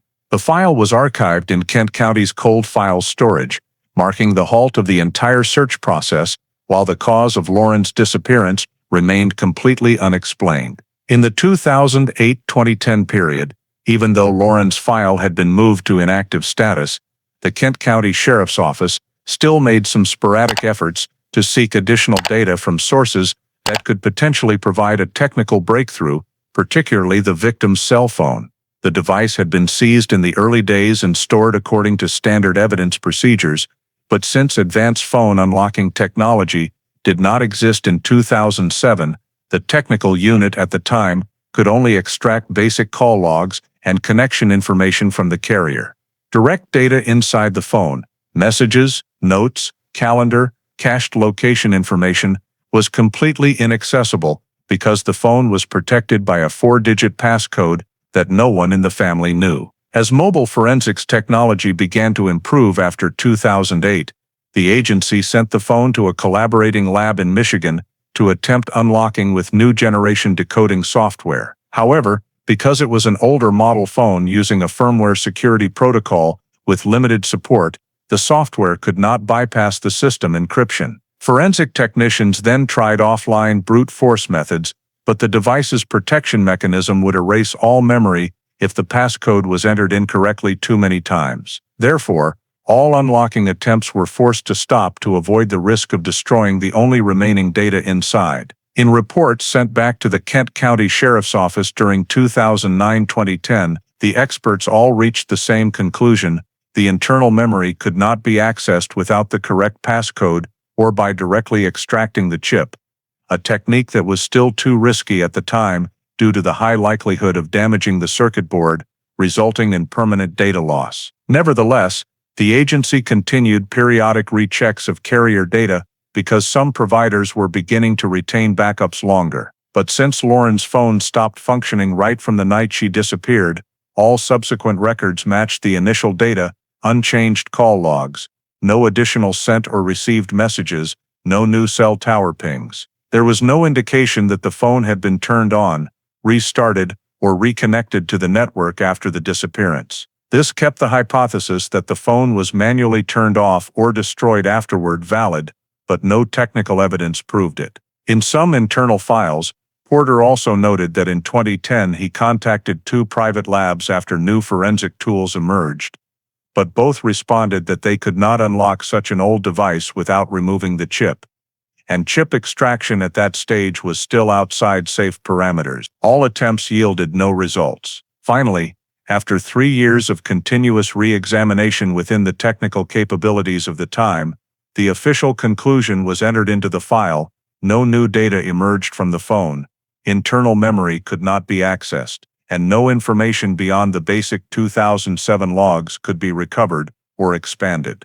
The device was returned to evidence storage in its original condition, undamaged but providing absolutely no clues to explain Lauren's disappearance. In the 2011-2013 period, as the Kent County Sheriff's Office underwent personnel rotation and restructuring of the investigative unit, Lauren Havel's file was transferred to a new team of investigators for a full review of all long-term missing persons files. The purpose of this review was not to formally reopen the investigation, but to determine if there were any procedural oversights in the initial handling or details missed due to the limited technical conditions in 2007. The investigator assigned to evaluate the file was Jason Ellery, who had experience with many missing persons cases but had not previously been involved in Lauren's. Ellery spent weeks reading all original records, vehicle examination reports, Level 1 and Level 2 search notes, undecipherable phone data, witness statements from canvassing, fuel analysis, and the entire timeline compiled by Neil Porter in prior years. He paid particular attention to potential error points, such as fuel consumption estimates or the possibility of missed traces in Bald Mountain. But after cross-referencing every detail, he noted that the entire process had been conducted to the standards of the time, with no critical steps overlooked. Ellery also re-examined search diagrams and mapping to check if the Level 2 search team had missed any notable locations, but map notes showed that the 2007 verified range was quite broad, covering all highest probability points based on fuel analysis. Minor dirt roads not deeply searched were due to terrain limitations or nighttime risks, but even so, there was no indication those areas had higher probability than the checked locations. During the review, Ellery also checked reports on Mark Ryden for possible contradictory statements, but reports confirmed that Mark had no alibi, but also no objective data linking him to the disappearance. No signs of struggle, no evidence in the home, no technical data confirming he left the house that night. Thus, not expanding the investigation toward a primary suspect in 2007-2008 was appropriate given the evidence state. Additionally, Ellery reviewed forensic department files to see if any biological samples or fingerprints were overlooked in the vehicle exam. However, analysis results showed no viable biological samples inside the car, and collected fingerprints all belonged to the owner or regular contacts, with no signs of a stranger's presence. Evidence samples in storage could not be analyzed further due to vehicle model and collection device limitations. When re-examining the phone file, Ellery reviewed the Michigan lab reports and noted that all decoding methods from 2008-2010 had been tried, without new data. With the phone locked and memory inaccessible, rechecks in 2011-2013 added nothing. In overall evaluation of all documents, Ellery noted that Lauren's disappearance contained no clear procedural errors. Instead, the main barriers were lack of technical data, no direct witnesses, and no physical evidence. The file lacked a single anchor point to expand in any direction. After months of cross-checking, Ellery concluded there was no reasonable expansion path under unchanged evidence. The 2011-2013 review report ended with the note that the case remained inactive, with no basis to reopen, and would continue frozen until new external information or future forensic technology emerged. The 2014-2016 period marked the time when Lauren Havel's file fell completely into dormancy after years of review analysis and investigation yielding no valuable leads. After investigator Jason Ellery's 2011-2013 review report concluded there were no procedural oversights and no feasible expansion paths, the Kent County Sheriff's Office officially placed the file in the suspended category per regulations for missing persons cases without new developments over long periods. During these 3 years, no additional public reports emerged, no new witnesses contacted, no anonymous calls, and no random discoveries in previously searched areas. The investigative team only performed minimal periodic reviews per county procedures, including checking missing person information in federal databases and cross-referencing with Michigan's unidentified remains files. Each year, the Sheriff's Office also rechecked lists of unidentified bodies found in neighboring counties, but no cases matched Lauren's biological characteristics or dental data. In the absence of actual investigative activity, Lauren's file was only reopened during periodic checks to confirm no new events were missed. Each review yielded identical results. The 2007 timeline unchanged, evidence providing no new data, victim's phone undecipherable, and no signs allowing reconstruction of Lauren's final journey. Technically, Kent County's Records Department updated the file to long-term storage, changing status to inactive, open pending new information. This meant the file was not fully closed, but also not in the priority monitoring group. This was the standard status for missing persons cases over 5 years old, without criminal elements or clear evidence. Occasionally, new officers read Lauren's file during training or cold case practice, but all reached the same assessment. The file had too few anchors, all timelines were fragmented, and no element was strong enough to reopen investigation in any direction. As time passed, the silence became a clear sign that the case had reached the limits of investigative capability under the real conditions of the time. No new reports, no new evidence, no new statements. Lauren Havel's file was stored in the cold case archives as an unexplained disappearance. In the 2014-2016 period, the only notes added to the file were 3 annual data department lines. No changes, no new leads. File continues in suspended status. In 2017, when Lauren Havel's file had spent nearly a decade in suspended status without any new developments, the Kent County Sheriff's Office unexpectedly received a late report from an adult witness living in the eastern suburbs of Maple Ridge. This person contacted after rereading an old article about unsolved missing persons cases in the county and believed they had seen a light-colored SUV around the time Lauren disappeared. Although the account came far too late for the initial investigation phase, the sheriff's office still recorded it per procedure, as delayed witnesses sometimes provide recalled details previously overlooked or unrecognized as relevant. In the interview, the man in his 30s described passing one of the dirt roads leading into Bald Mountain on a night sometime from late March to early April 2007. He could not recall the exact date but emphasized it was very cold, the road was sparsely traveled, and he was only in the area to pick up a friend for camping. According to his account, as his vehicle slowly passed a narrow dirt road section, he saw from a distance the taillights of a silver or light gray SUV parked on the shoulder, with the front slightly angled toward the forest edge. He did not stop to observe closely, assuming it was simply a broken-down vehicle or someone resting. The witness did not recall seeing anyone inside or around the vehicle, nor any movement or other lights. When Porter asked for more specifics, the witness could only recall the SUV resembled the Toyota Highlander model of that era, but could not confirm it was that exact type or another common midsize SUV in the area. He only glimpsed the rear and taillight cluster, did not see the license plate, and due to darkness could not precisely determine the color beyond it being light. When Porter asked why he waited until 2017 to report, the witness said that in 2007 he was young, did not regularly follow local news, and inadvertently missed information about the disappearance. Only when rereading a compilation article on county cold cases did the old memory resurface. He also admitted the memory was vague due to over 10 years passing, so he was unsure if the vehicle was related. He just thought what he saw was in the Bald Mountain area, mentioned as an investigative direction in the article, and might be helpful.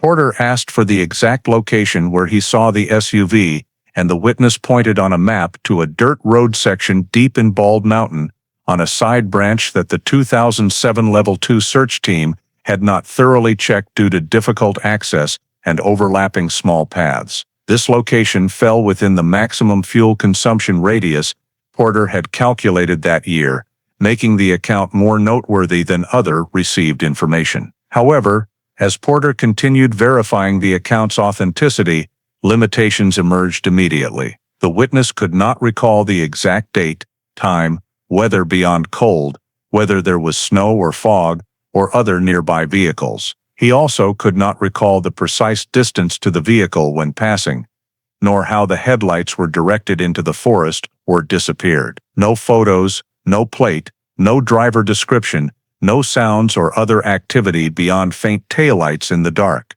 Porter tried cross-referencing this account with old search files, but quickly realized there was no way to verify if the witnessed vehicle was actually Lauren's or merely a random one in the forest area at some point. Bald Mountain is a large area frequented for camping, hunting, and illegal tenting, so an SUV there was not unusual, especially in late winter, early spring. When asked to review any personal documents that might pinpoint the timing, he had no receipts, photos, or messages from that trip. Everything relied on memory over a decade old. Although the location matched the direction most consistent with fuel analysis, no supporting evidence linked this account to the actual path of Lauren's Highlander on the night of the disappearance. The witness's inability to provide specifics on plate, make, or driver activity meant the statement could not be treated as an official lead. After full recording, Porter added it to the file with a clear note that the account was insufficient for verification, did not create a new feasible investigative direction, and was only considered unconfirmable supplemental information. Nevertheless, it remained the rare memory related to the Bald Mountain area over 10 years, but due to lack of corroboration, the file continued in a non-expandable state. In 2018, after the late 2017 witness report did not provide grounds for expansion, but reiterated a potential connection between Lauren Havel's disappearance and the Bald Mountain area, the Kent County Sheriff's Office decided to transfer the entire case file to FBI Detroit for re-evaluation from a federal perspective, particularly in the context of the agency's ongoing program to review long-term missing persons cases across the state of Michigan. The file was officially transferred mid-year, accompanied by all remaining stored physical evidence, copies of phone data from the carrier, 2007 driveway scene photos, Level 1 and Level 2 search notes, the Mark Ryden interrogation transcript, witness canvassing reports, and all fuel analysis documents. The only rare technical anchor the case had ever had, Special Agent Olivia Mason, who had experience with long-term missing persons cases and had participated in analyzing dozens of cold cases in the Great Lakes region, was assigned to review the file from the beginning with the principle that no detail is too small to overlook. In the first weeks after receiving it, Mason read the entire file from 2007 to 2017, marking sections with her own notes to identify what had been thoroughly processed and what had only been superficially examined. She paid particular attention to the data gaps. The vehicle left no physical evidence. The phone stopped functioning early. Cameras did not capture the journey beyond the parking lot. K9 units lost the scent right at the driveway, and most importantly, the vehicle's route on the night Lauren disappeared remained completely blank. One of Mason's earliest observations was that Neil Porter's 2007 fuel analysis report was fairly detailed but limited by the technology of the time and lacking comparison with simulated route models. She noted the need to re-evaluate this section using more modern software to determine whether Bald Mountain was truly the optimal direction or simply the most favorable conclusion among limited options. Mason also reviewed the maps used in the Level 2 searches and discovered that although the search teams had swept the forested area, several small dirt roads, narrow trails, or complex terrain zones had not been accessed in 2007 due to equipment limitations. These side branches were not included in the search reports but were deeply intertwined on the original maps,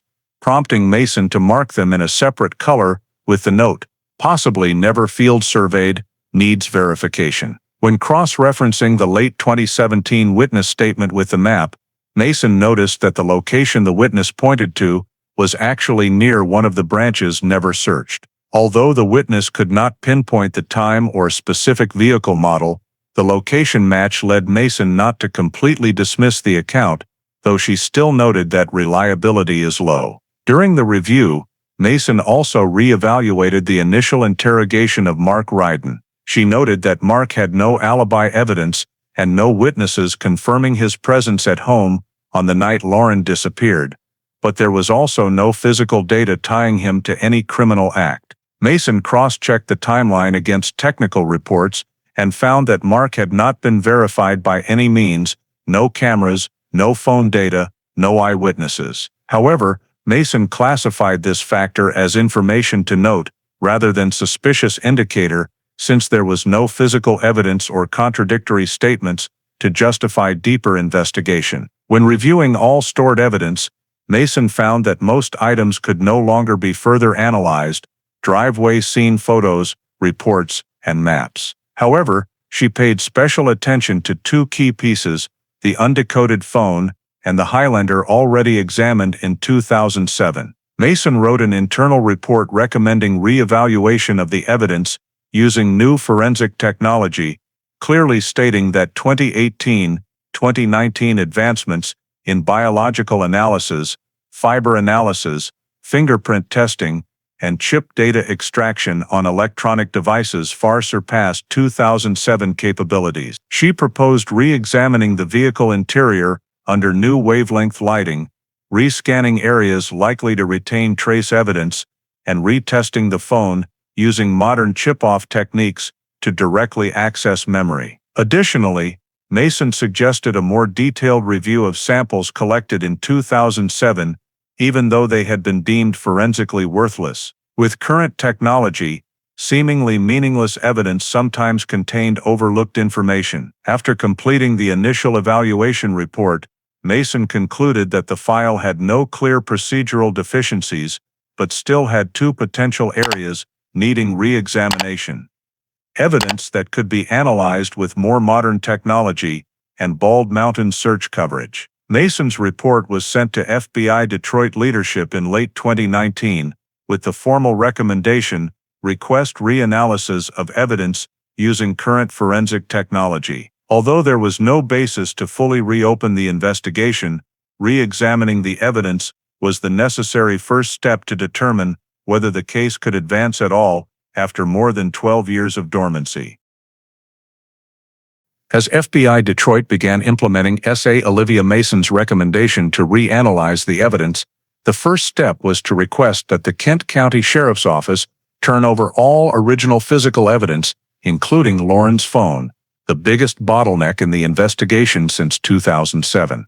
However, when the Kent County Storage Unit searched for the device using the old evidence code, they discovered the phone was not in the box labeled according to the file. This was not a loss of evidence, but a misclassification error during the 2013 warehouse reorganization, when a batch of inactive cases was moved to long-term storage. The internal search lasted nearly a week and ended when a technician found the phone in a different evidence box mislabeled by year. The sticker read 2010 digital, whereas Lauren's phone should have been in the 2007 personal items group. Once located, Mason requested that it be resealed under a new code and transferred to the Federal Forensic Laboratory at Quantico to assess the feasibility of data extraction using current technology. Although the phone was locked with a 4-digit code, its physical condition was stable, no cracked screen, no warped circuit board, and according to the 2007 report, no signs of impact damage. This raised hopes that the internal memory chip remained intact. At Quantico, forensic technicians examined the device using modern procedures. Instead of attempting brute force, as in previous years, they used an updated chip-off method that safely removed the protective layer of the microcircuit without destroying stored data. The process took many hours and required high precision, but the final result exceeded expectations. The phone's memory was successfully unlocked without triggering the data wipe mechanism. Immediately after successfully extracting the NAND memory, technicians transferred the full data to the forensic analysis system. Among the recovered information were old text messages, note entries, calendar items, and especially the system log, data that 2007 technology could not access at all. Mason focused immediately on the most critical item, the device's internal cell tower connection log, distinct from carrier records. In many older phone models, some still temporarily stored connection information, even if the carrier did not record it. And in this section, the technical team discovered a breakthrough entry, a time-stamped record matching the period right after Lauren left the 911 center, showing the phone had briefly connected to a cell tower east of Maple Ridge, the station near Bald Mountain. This was not a carrier ping, but an internal log showing automatic signal scanning as the device moved. The recorded time fell within the window where previous carrier data had been completely blank, since the phone lost connection just minutes later. Though the system log was only a few lines long, it was sufficient to confirm that the phone had left town heading east and entered the area covered by the auxiliary tower near Bald Mountain. Mason carefully verified the timestamp, cross-referencing it with all 2007 data, and concluded the record was authentic. The time matched the period shortly after Lauren left the 911 center. The tower was in the previously suspected fuel analysis zone, and the lack of carrier recording was reasonable if the signal was weak or dropped immediately afterward. For the first time in over 10 years, the case had technical data confirming the actual direction of travel of the victim's device, and by logical inference, very likely the vehicle's direction at the moment Lauren vanished. More importantly, the log also showed the device lost signal completely just minutes after entering the Bald Mountain Range, a detail consistent with dense forest terrain, many signal dead zones, and no surveillance cameras. Mason immediately incorporated the data into an internal report, emphasizing that this was not indirect evidence like witness accounts or fuel analysis, but direct technical data from the victim's device. She forwarded the findings to FBI Detroit with a formal recommendation.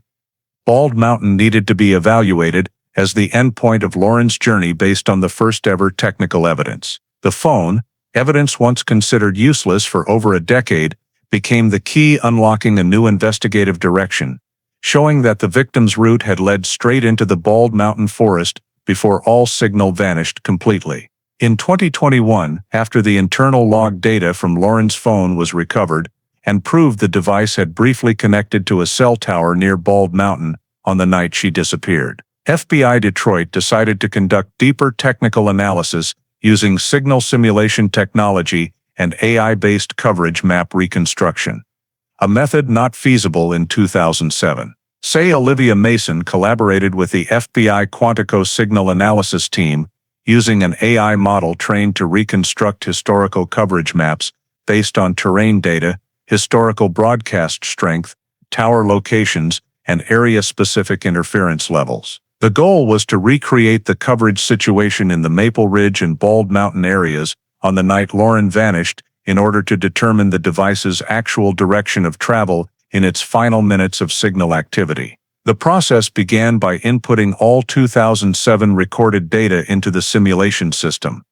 Locations of towers active at the time, coverage radii by station power, antenna heights, forest terrain, and signal attenuation in Bald Mountain lowlands. The AI then generated 3 different models based on variable factors: optimal, standard, and degraded. When cross-referencing Lauren's recovered internal log with the simulated models, the system produced a rare match. The signal the device received could only have come from the east, where Bald Mountain Station 3 was located on a hill at the forest edge. The signal band in the log precisely matched the fringe coverage area of that station, an area the phone could only reach while moving into the forest, not as a reflected signal or erroneous connection from downtown. For verification, Mason requested simulations of the 3 hypothetical routes analyzed in 2007. When simulating travel west or north, the AI showed the phone could not receive signal from Bald Mountain Station 3 due to complete terrain blocking and excessive distance. Only when the vehicle traveled east, along the exact route leading to Bald Mountain, did the signal log appear exactly as in the recovered data. More importantly, the AI model determined that for the phone to reach this weak signal band, the vehicle had to travel at least 13 to 16 miles deep into the forest from town, matching Porter's 2007 fuel consumption estimate.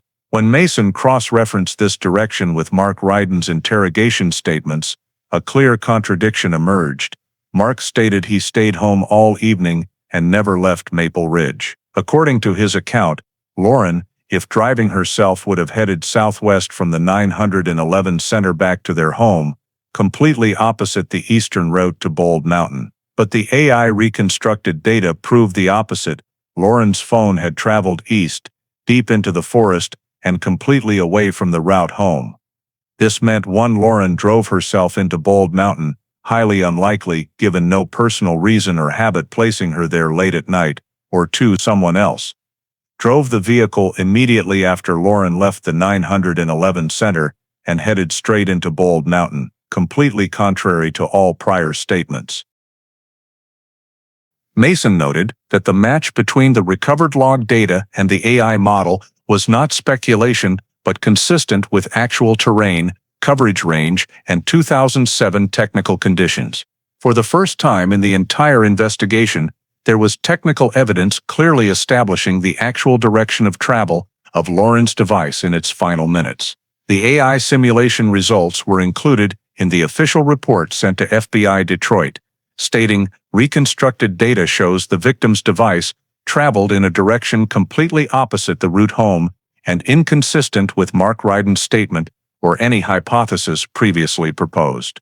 This marked a turning point in the case, the first time in nearly 14 years the deadlock was broken and an unignorable question was raised.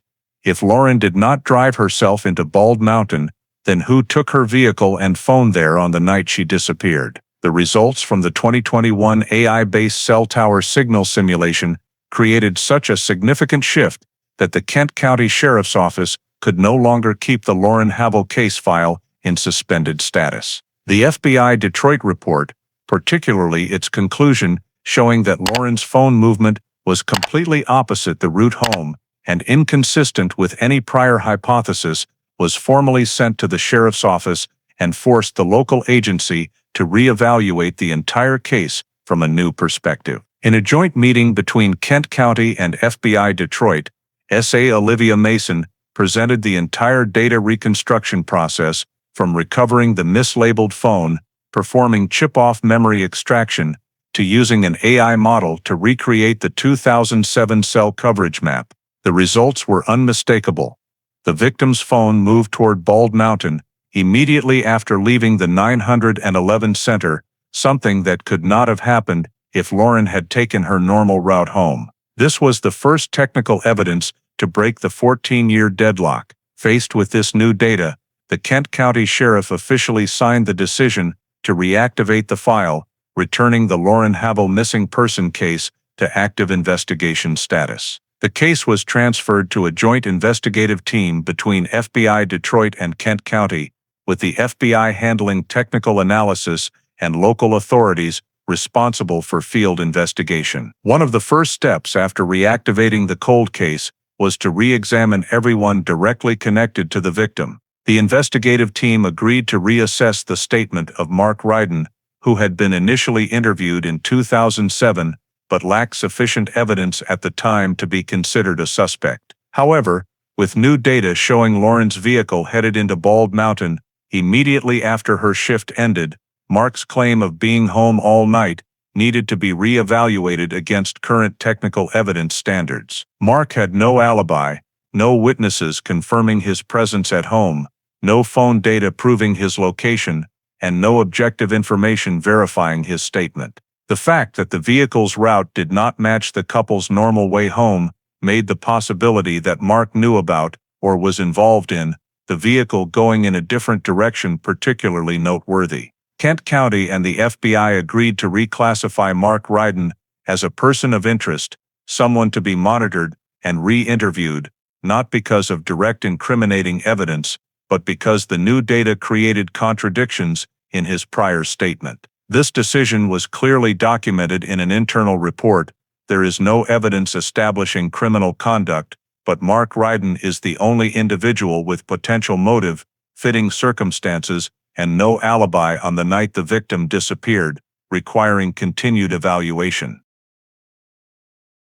Reactivating the cold case also opened the door to a series of new investigative steps, from re-evaluating stored physical evidence and researching Bald Mountain to preparing to interview Mark under 2021 legal conditions. After 14 years that seemed completely frozen, the Lauren Havel disappearance was officially reopened, for the first time with data strong enough to change the entire investigative direction. Say Olivia Mason and the joint FBI, Kent County investigative team arranged a second interview with Mark Ryden, just weeks after the Lauren Havel case was officially reactivated. This time, the context was entirely different from 2007.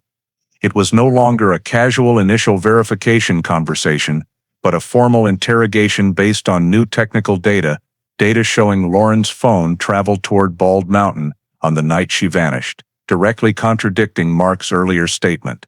As soon as he entered the interview room, Mark appeared confused by the FBI's involvement in the case and in the opening minutes tried to maintain that he didn't know anything more. However, when Mason began comparing the new data to his 2007 statement, Mark's demeanor gradually changed. Initially, when Mason reiterated his old claim that he stayed home all night and never left Maple Ridge, Mark insisted it was still accurate. But when Mason presented the AI signal simulation, proving Lauren's phone moved toward Bald Mountain instead of home, Mark became flustered and gave less certain answers. He said he might have misremembered the timing and that everything that night is hazy because it was so long ago. This was a critical shift in 2007. Mark had clearly stated he watched television late and went to bed without leaving the house at any point. Now, faced with the new data, he could no longer maintain that certainty. Mason pressed Mark to explain why the vehicle did not take the route home, but instead headed to Bald Mountain, a remote, heavily forested area Lauren had never visited. Mark said he didn't know where Lauren went, but when Mason emphasized that the movement began just minutes after Lauren left the 911 center, Mark changed his story and said maybe Lauren wanted to drive somewhere else before coming home. However, this contradicted the 911 center security camera footage, which showed no one else getting into Lauren's vehicle, and contradicted the victim's personal habits, as she had never gone to Bald Mountain alone, especially at night. When Mason continued by referencing fuel consumption data, which ruled out the vehicle simply driving around town, Mark changed his statement again. He said Lauren might have met someone he didn't know about. This was an entirely new detail, opposite his 2007 statement that Lauren had no plans to meet anyone and their relationship was stable, leading up to her disappearance. Mason noted the shift in Mark's tone, from assertive to defensive to speculative. Each time technical data was presented, Mark's account shifted further. When Mason directly asked whether he had driven the Highlander on the night Lauren disappeared, Mark denied it, but no longer gave the decisive response he once had. He said he didn't clearly remember how that night started, but when Mason asked him to describe specific timelines from that afternoon and evening, Mark could no longer recall the details he had confidently provided in 2007, what time he watched TV, when he ate dinner, when he went to bed. Details once stated confidently now became fragmented and contradictory. Mason continued questioning about the vehicle returning to the driveway the next day.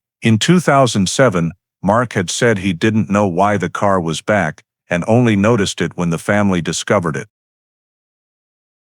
In the 2021 interview, when asked again, Mark said, "Maybe someone returned it, but he didn't remember exactly when." When Mason pointed out there were no witnesses, no cameras, and no recorded sounds of the vehicle being returned, Mark added another detail, saying, maybe he was asleep and didn't hear it.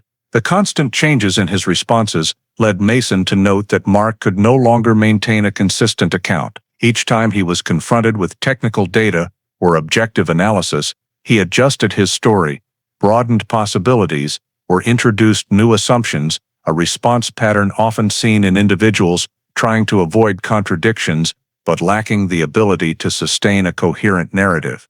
In the internal report, prepared immediately after the interview, Mason documented 3 key points. 1. Mark could no longer maintain his original account of his schedule on the night Lauren disappeared.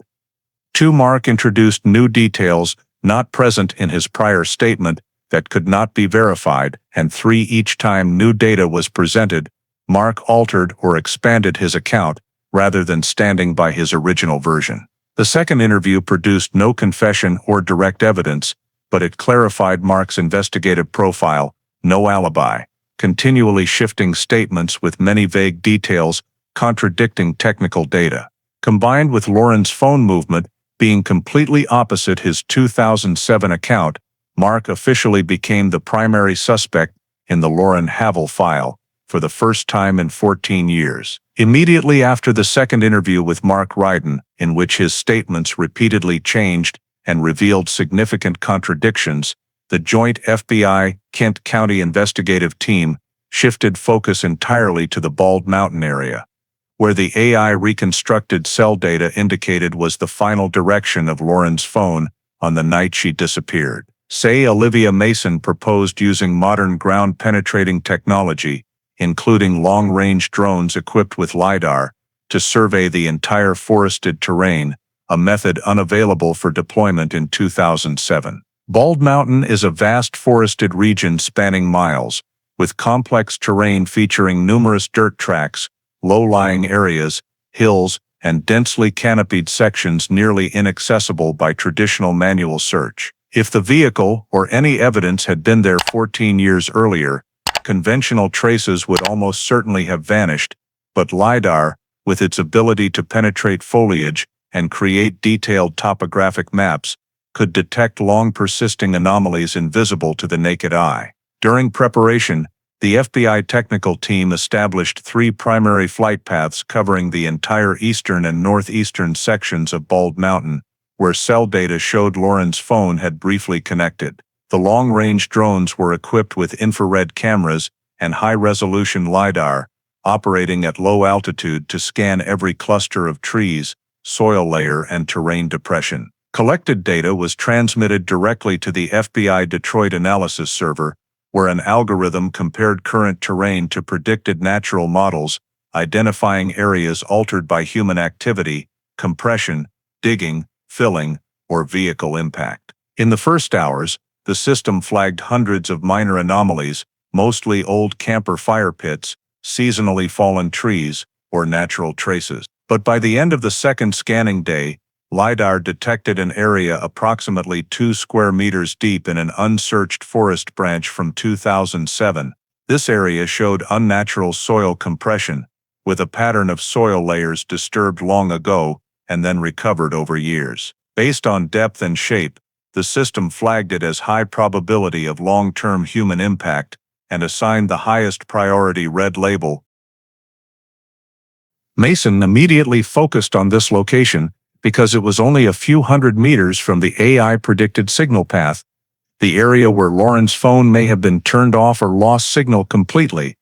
When the field team conducted an on-site survey of the marked point, they found no trail leading in, complete canopy cover from above, and no recent surface disturbance. However, the area's excessive normality, uniform, flat, and lacking the unevenness of surrounding terrain, matched the LiDAR warning pattern. While the field team examined the disturbed soil area, drones continued supplemental scans of nearby zones. At a point about 40 meters south of the disturbed soil, the infrared drone recorded an anomalous heat reflection from beneath the canopy. Switching to optical camera, the object was not clearly visible due to leaf cover, but activating magnetic mode and point cloud LiDAR revealed a metallic object approximately 1.5 meters long, lying horizontally under the vegetation layer. Its size and shape did not match natural features like rock or rotted trunk, and LiDAR reflectivity indicated at least one flat surface. Mason ordered the drone lowered for a more detailed structural scan. The resulting 3D point analysis showed a box-like metal object covered by soil and leaves for many years. Notably, the object's location was adjacent to a narrow dirt depression, consistent with a pattern where a motor vehicle could have entered, stopped, and exited, even though actual traces had nearly been erased by time. Mason immediately flagged both locations, the long-term disturbed soil area and the metal object under the canopy, both within the zone where 2007 reconstructed cell data indicated the phone lost signal completely. Although LiDAR could not yet identify the object's nature, the possibility it was a steel box, container, or buried equipment could not be ruled out. The technical team noted this was the first time in 14 years that modern technology had detected physical traces potentially linked to Lauren Havel's disappearance, and both points lay within the range where all technical evidence, phone data, fuel consumption, AI modeling, converged. The investigation immediately shifted to high-level field readiness to access these 2 anomalous indicators. When the drone and LiDAR identified 2 anomalies at Bald Mountain, a long-term disturbed soil area, and a metal object deep under the canopy, the joint FBI, Kent County investigative team determined it was necessary to prevent any possibility of Mark Ryden interfering with or destroying evidence before the field team could access the area. Concurrently, the transcript of Mark's second interview showed he had altered numerous key details, from his schedule on the night Lauren disappeared to his explanation of the Highlanders' unusual return to the driveway. Based on current legal records, Mason and FBI legal counsel assessed that Mark had provided false statements in a federal investigation and showed signs of obstruction, impeding the process by concealing or altering critical information. This provided sufficient grounds to seek a temporary arrest warrant, not for direct evidence tying him to Lauren's disappearance, but because his obstructive conduct was seriously impacting the investigation. Within 48 hours of LiDAR detecting the metal object under the forest canopy, FBI Detroit submitted the request to the federal court in Michigan, clearly outlining the chain of evidence, contradictory statements, technical proof of an opposite route, and legitimate concern that Mark might tamper with the area the field team was about to access. The arrest warrant was approved the same day. An FBI task force and Kent County deputies executed the arrest at Mark's residence early the next morning. As officers approached, Mark appeared surprised and asked what's going on, but the warrant was read immediately, citing charges of obstruction of justice and providing false statements in a federal investigation.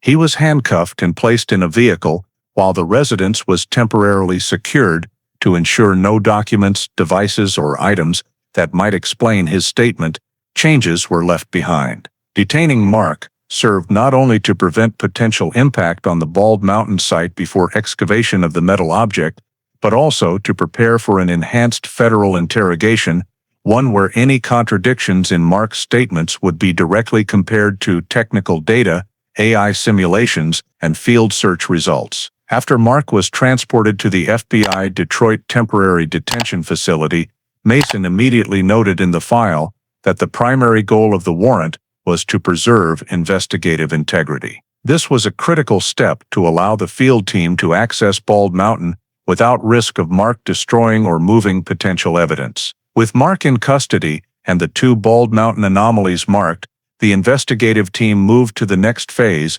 focusing on expanding excavation scope and preparing for the enhanced interrogation to clarify the increasingly evident contradictions in Mark Ryden's statements. In the in-depth interrogation conducted after Mark Ryden was detained for obstruction and false statements, the joint FBI-Kent County investigative team entered the room with a completely different strategy than 14 years earlier. This time, they questioned Mark not based on speculation or memory, but on new technical data, LiDAR AI cell signal simulation, recovered phone internal logs, and Bald Mountain field survey results. Olivia Mason began by reviewing the continual changes in Mark's statements across the 2 time periods, from 2007 to 2021, without directly accusing him.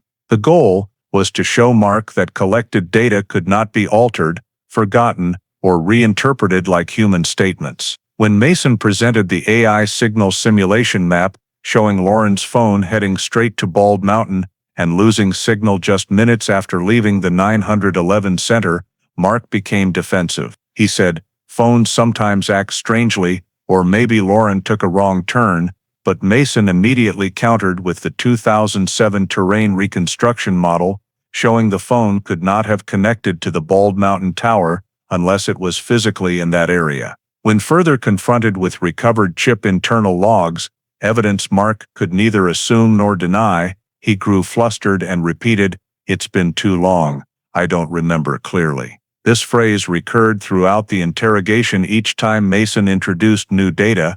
Mason then presented the LiDAR results, the long-term disturbed soil area, and the metal object under the canopy, 3D LiDAR images clearly displayed on the screen, showing abnormal soil compression and a flat, unnatural-shaped object. Mark stared at the screen without reacting for several seconds, then said that forest has lots of campers, it doesn't mean anything. However, Mason pointed out the discovery location perfectly matched where Lauren's phone signal ended, an overlap too precise to ignore. When asked if he had ever been to Bald Mountain in 2007 or before Lauren disappeared, Mark answered, No, as he had in 2007.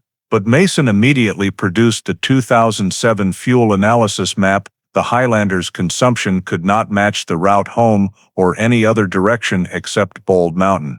If you didn't drive the car, and Lauren didn't drive the car, did the Highlander drive itself into the woods? Mason asked pointedly. Mark did not respond. Simultaneously, a second agent presented results from new forensic analysis of microscopic traces inside the vehicle. While there was no direct evidence, the key finding was the absence of Lauren's traces in the cabin when the vehicle returned to the driveway, only old composite traces, with no indication she had occupied the driver's seat after leaving the center.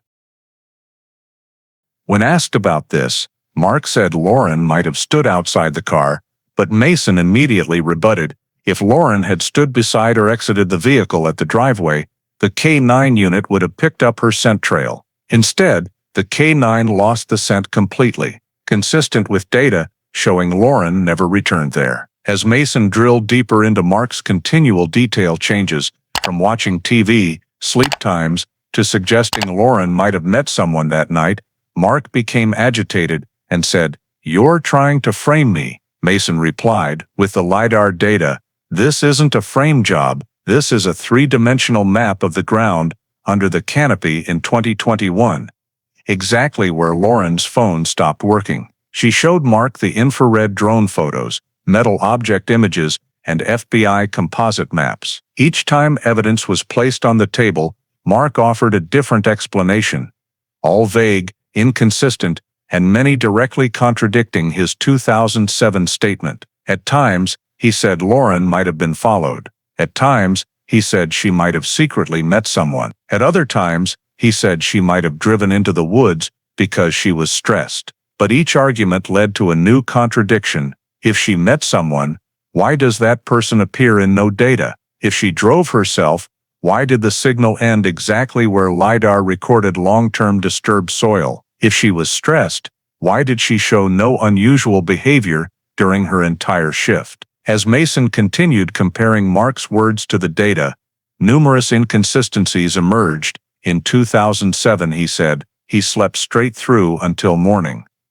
In 2021, he said he might have gone out for a few minutes. In 2007, he said, Lauren had no plans to meet anyone. In 2021, he said, maybe she had an appointment. In 2007, he said, he had never been to Bald Mountain. In 2021, when asked again, he said, I'm not sure. These changes were noted by Mason as indirect evidence of intentional concealment. In the latter half of the interrogation, Mason posed the central question, can you explain how your wife's vehicle traveled directly toward Bald Mountain just minutes after leaving the 911 center when you say you were home and Lauren had never gone that way? Mark did not answer. This was the first time during the entire interrogation that he was completely silent. Mason let the silence linger for over a minute, then ended the session with a simple statement, we have objective data. You only have words, and your words no longer match any of the facts. After nearly 3 hours of continuous interrogation, in which each new piece of technical data presented only deepened the contradictions in Mark Ryden's statements, Mark began showing signs of losing mental control. His voice became halting, his hands clenched tightly on the edge of the table, his eyes darting constantly between Mason and the LiDAR images placed in front of him. Olivia Mason did not escalate the pressure, but simply repeated a single question in an even tone without any accusatory edge. Mark, how do you know Bald Mountain in a way that your wife's data led us right to that area? The question was asked for the 5th time without analysis, without images, just a bare question. It was this silence, stretching out in the sealed interrogation room as if cut off from the entire outside world, that began to change Mark. At first, he said, I don't know anything. Then I don't remember anything. But those responses grew weaker as Mason flipped back to the drone photos, showing a metallic object under the tree canopy, especially the 3D graphic from LiDAR depicting disturbed soil in the shape of an oval compressed pit, a characteristic soil deformation when organic matter decomposes over many years. When the LiDAR image was rotated and zoomed in, Mark turned his face away, his shoulders drawing in as if squeezed tight. Mason said nothing more, and simply left the image in front of him. At that point, the second agent reiterated a detail Mark had stated in 2021, that he might have gone out for a few minutes that night, and asked where those few minutes had taken him. Mark did not answer. Instead, he lowered his head to the table, hands covering his face while his breathing became rapid and heavy. The silence, lasting nearly a minute, led Mason to pose the final question, this time, not to apply pressure, but to offer Mark an escape door. We have found the area with signs of long-term burial. If you know the location, telling us will prevent the field team from having to dig up the entire forest. You are the only one who can help pinpoint the exact spot. This statement carried no accusation, no assertion of criminal conduct, but it affirmed that the search was on the verge of reaching the truth, and that Mark's involvement would determine the speed of reaching a conclusion. Mark lifted his head, eyes bloodshot, and for the first time in the entire interrogation, he did not deny, did not object, did not justify. He just took a few deep breaths and said one single sentence, "I know that place." Mason remained calm and asked slowly, "Can you point out the exact location?" Mark looked down at the table, then back at the LiDAR image one more time, as if that very image had broken through his final defense. With a trembling hand, he pointed to a corner of the image, not the spot the investigation team had marked in red, but an area a few hundred meters northeast of it, deeper into the narrow trail that the drone had not fully accessed. Mark said, "Not here, deeper, near the low-lying clearing. The way in is difficult.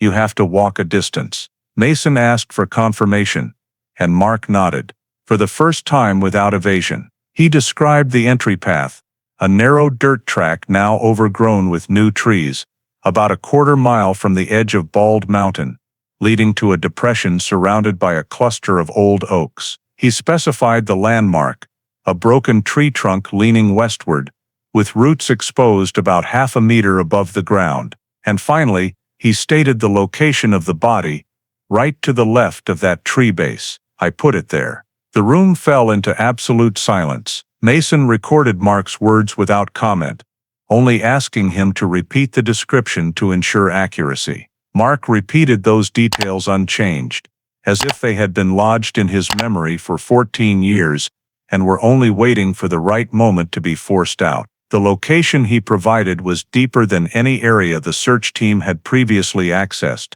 beyond the range surveyed by the drone in the initial LiDAR scan, but it still lay within the area indicated by the signal simulation. The signal depression identified as where Lauren's phone lost signal completely. With this tip, the investigation shifted to immediate action mode. For the first time since 2007, there was a specific location, deep in Bald Mountain, confirmed directly by the only person who could know. Immediately after Mark Ryden provided the location believed to be where Lauren Havel's body was buried, the FBI and Kent County forensic team swiftly deployed a rapid field survey plan at Bald Mountain, bringing along the map based on the details Mark described during the interrogation. The path to this area was completely inaccessible by motorized vehicles, forcing the investigation team to carry lightweight excavation equipment, forensic kits, and a portable 3D mapping device to remap the terrain before digging. Upon arrival, they found exactly the features Mark had described. An old oak with roots exposed nearly half a meter, trunk leaning westward, and surrounding it a small, secluded, low-lying clearing where sunlight barely penetrated even midday. The spot Mark indicated was to the left of the tree base, in a flatter patch compared to nearby areas, almost completely covered by the tree canopy. The forensic team began marking the area with stakes and crime scene tape per standard procedure, then used ground-penetrating radar to detect differences in soil density before digging. The scan results showed that directly beneath the soil layer from 40 to 60 centimeters was an anomalous structure with density consistent with long-term decomposition of organic matter, matching perfectly the LiDAR description of unnaturally compressed soil. When formal excavation began, the forensic team removed thin layers of soil, documenting and photographing meticulously to avoid damaging any evidence below. After just over an hour, the first bone fragments appeared, parts of the wrist and forearm bones, still in their natural anatomical position, despite the surrounding soil having rotted and compacted over time. Their emergence caused the entire field team to pause for several minutes to document the initial state. From there, the excavation proceeded more cautiously and in detail. Each section of soil was collected into sealed bags, and every exposure of bone structure or artifact was photographed from multiple angles with relative positions noted. As digging continued deeper, the forensic team recovered the pelvis, femur, ribs, and then the skull, relatively intact. Though some parts affected by long-term decomposition and pressure from the overlying soil. Alongside the skeleton, several personal items were found, a silver bracelet now tarnished, but still identifiable. A broken keychain, the type Lauren usually attached to her purse, and especially a small portion of her 911 dispatch ID badge she wore on duty. Though most lettering had faded, the 911 center emblem was still visible under angled light. These items were collected and sealed per protocol for transport to the lab. After fully excavating the remaining burial pit, the forensic team transported the skeleton and evidence to the Michigan State Forensic Laboratory for identity confirmation and cause of death assessment. The skeletal examination took several days, including morphological analysis, medical record comparison, 3D CT scanning, and DNA matching from bone marrow against family samples. The results left no doubt the remains found at Bald Mountain were those of Lauren Havel. The next question was cause of death. The skeleton, after more than 14 years underground, had no soft tissue left, but bone damage provided critical information. During skull examination, experts discovered a large fracture running across the left temporal bone, extending down the cheek and backward along the skull. The fracture's pattern, propagation angle, and bone separation indicated strong impact from a blunt object, concentrated at a single point, most likely from behind the victim's left side. Additionally, the right side fourth and fifth ribs showed old fractures with twisting patterns consistent with forceful impact to the body, possibly during pushing or falling. There was no evidence of sharp weapons or gunfire. The official forensic conclusion stated the most consistent cause of death was blunt force trauma to the head, leading to acute brain injury, occurring before the body was buried. With the recovery of remains, identifying artifacts, and bone evidence determining cause of death, the investigation for the first time in 14 years had a solid legal and scientific foundation to move to the next phase. Immediately after the forensic conclusion confirmed the skeleton found at Bald Mountain as Lauren Havel's remains, with cause of death consistent with blunt force trauma to the skull, the Kent County Prosecutor's Office, in coordination with FBI Detroit, formally filed charges against Mark Ryden for second-degree murder, based on the totality of all physical, technical, testimonial, and data evidence gathered over nearly 15 years of investigation. The indictment stated clearly that although there were no direct eyewitnesses to the killing, the chain of circumstantial evidence formed a unified logical system, the victim's phone movement direction opposite the route home, and perfectly matching the excavation site, Mark's inconsistent statements over time.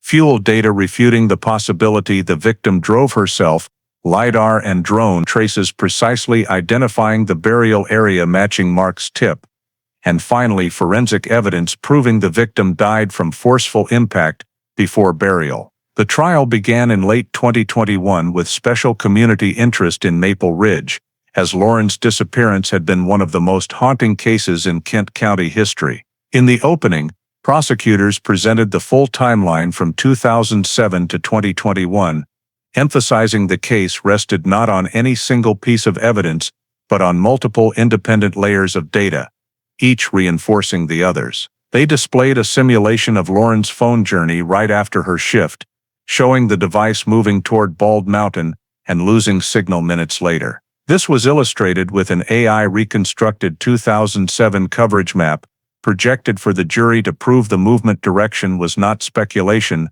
but confirmed by terrain data, signal modeling, and technical specs of cell towers active at the time.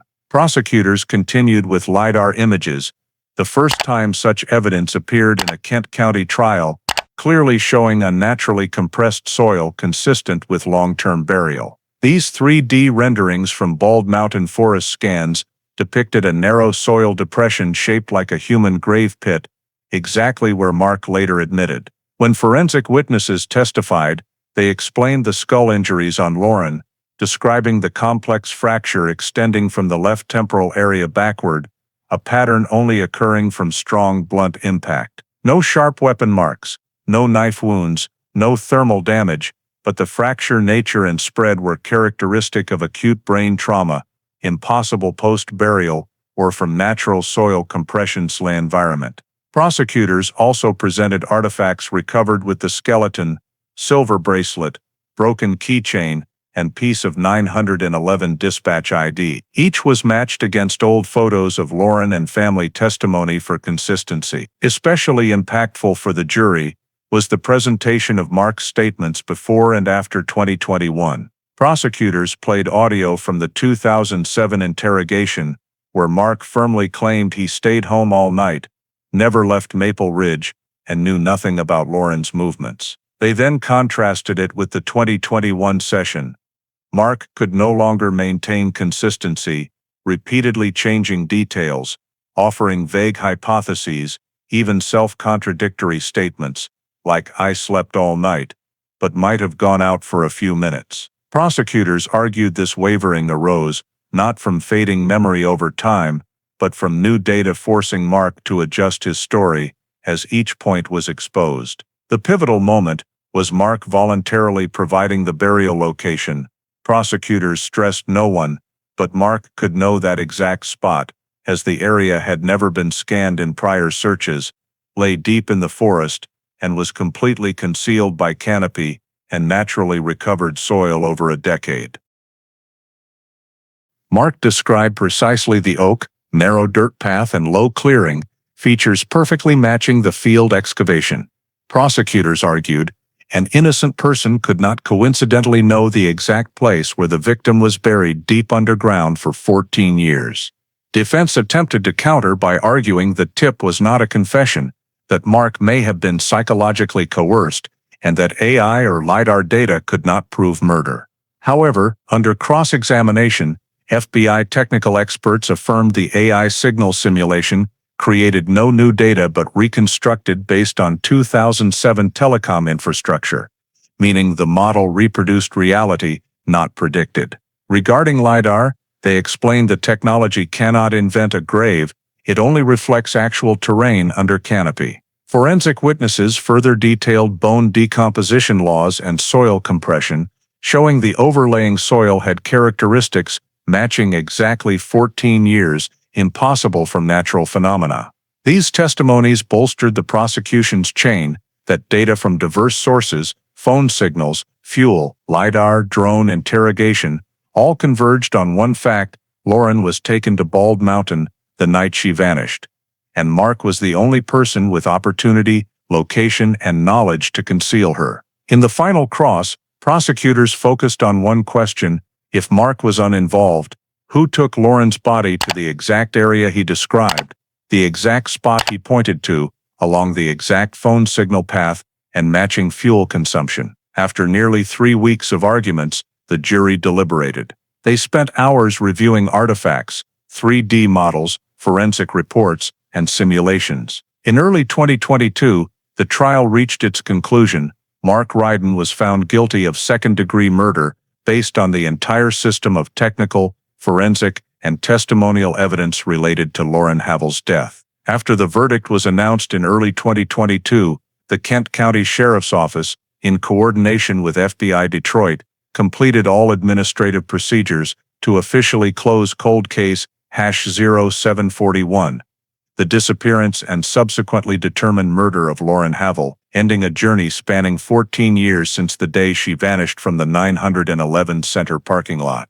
The announcement from the Michigan Attorney General's office stated clearly that the case outcome resulted from advances in forensics, modern signal simulation technology, deep forest LiDAR analysis, and the relentless efforts of multiple units across generations of investigators. The summary documents explained that successfully reconstructing phone data from a device silent for over a decade, combined with AI-based 2007 signal recreation, opened an entirely new direction, leading investigators to the exact area in Bald Mountain where Lauren's remains were concealed. The Michigan announcement also emphasized this as one of the most complex cold cases ever solved in the state, not only due to the duration, but the nature of evidence nearly erased by time.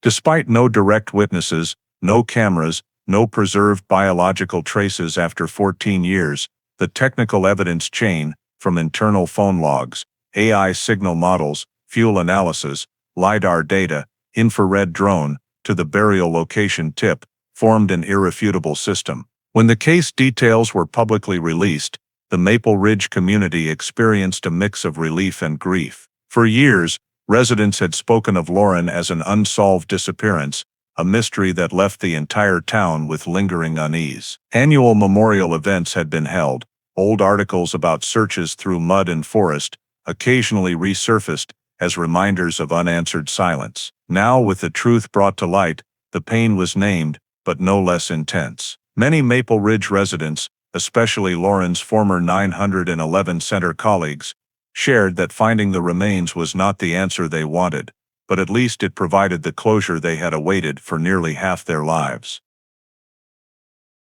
Some who joined the 2007 searches said they never imagined Bald Mountain could hide that secret for over a decade, and they felt their own failure that the teams then could not reach the exact spot where Lauren was buried. Families living near Bald Mountain for years described the prolonged unease that surrounded them, as the vast forest always carried hidden stories, and now the truth only made them shudder more. But the strongest reaction came from Lauren's family. Though they avoided extensive media appearances, they issued a brief joint statement, thanking investigators across generations and hoping Lauren would be remembered not for the day she vanished, but for her work at the 911 Center, where she was often the last voice hearing others' cries for help. In Maple Ridge, the case closure announcement also sparked community self-reflection on trust. For years, Lauren's disappearance exemplified the fragility of safety in a small town. Residents who passed Bald Mountain daily now viewed the forest, knowing dark secrets could lie just beneath the familiar ground. But alongside those aftershocks, solving the case brought Maple Ridge a new affirmation. Time does not necessarily obscure truth, and persistence, combined with advancing technology, can bring light to corners once thought forever dark.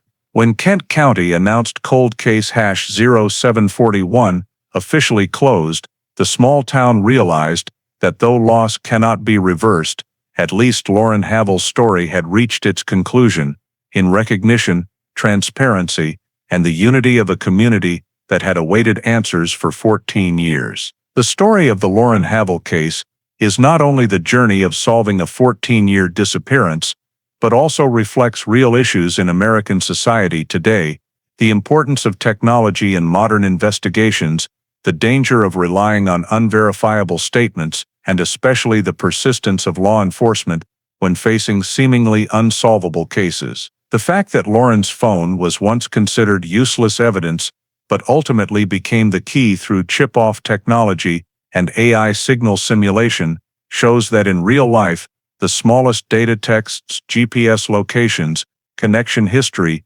can be decisive in personal safety. This is a reminder to Americans that protecting data, sharing travel plans with loved ones, or enabling location when needed can be immensely helpful if the worst happens. Additionally, Mark Ryden's repeatedly changing statements over more than a decade highlights the danger of opaque or unhealthy relationships. In a society where domestic violence remains a pressing issue, this story emphasizes that silence, fear, or the desire to keep the peace can sometimes cost one's own safety. Lauren not sharing her schedule widely caused the initial investigation to stall, a real-life lesson Let at least one trusted person know where you are going, especially at night or when leaving work. Finally, though small, Maple Ridge was not immune to dark secrets like any American community. Lauren's story reminds us that community responsibility, from reporting unusual things to not ignoring old memories like the 2017 witness, can change the outcome of an entire case. In real life, timely concern can save a person or deliver the justice their family has waited far too long for. Thank you for following the entire journey of solving one of Maple Ridge's most heartbreaking cold cases. Hope this story helps you see more clearly the value of vigilance and community. Don't forget to subscribe to the channel to join us for the next stories, where justice always finds its way.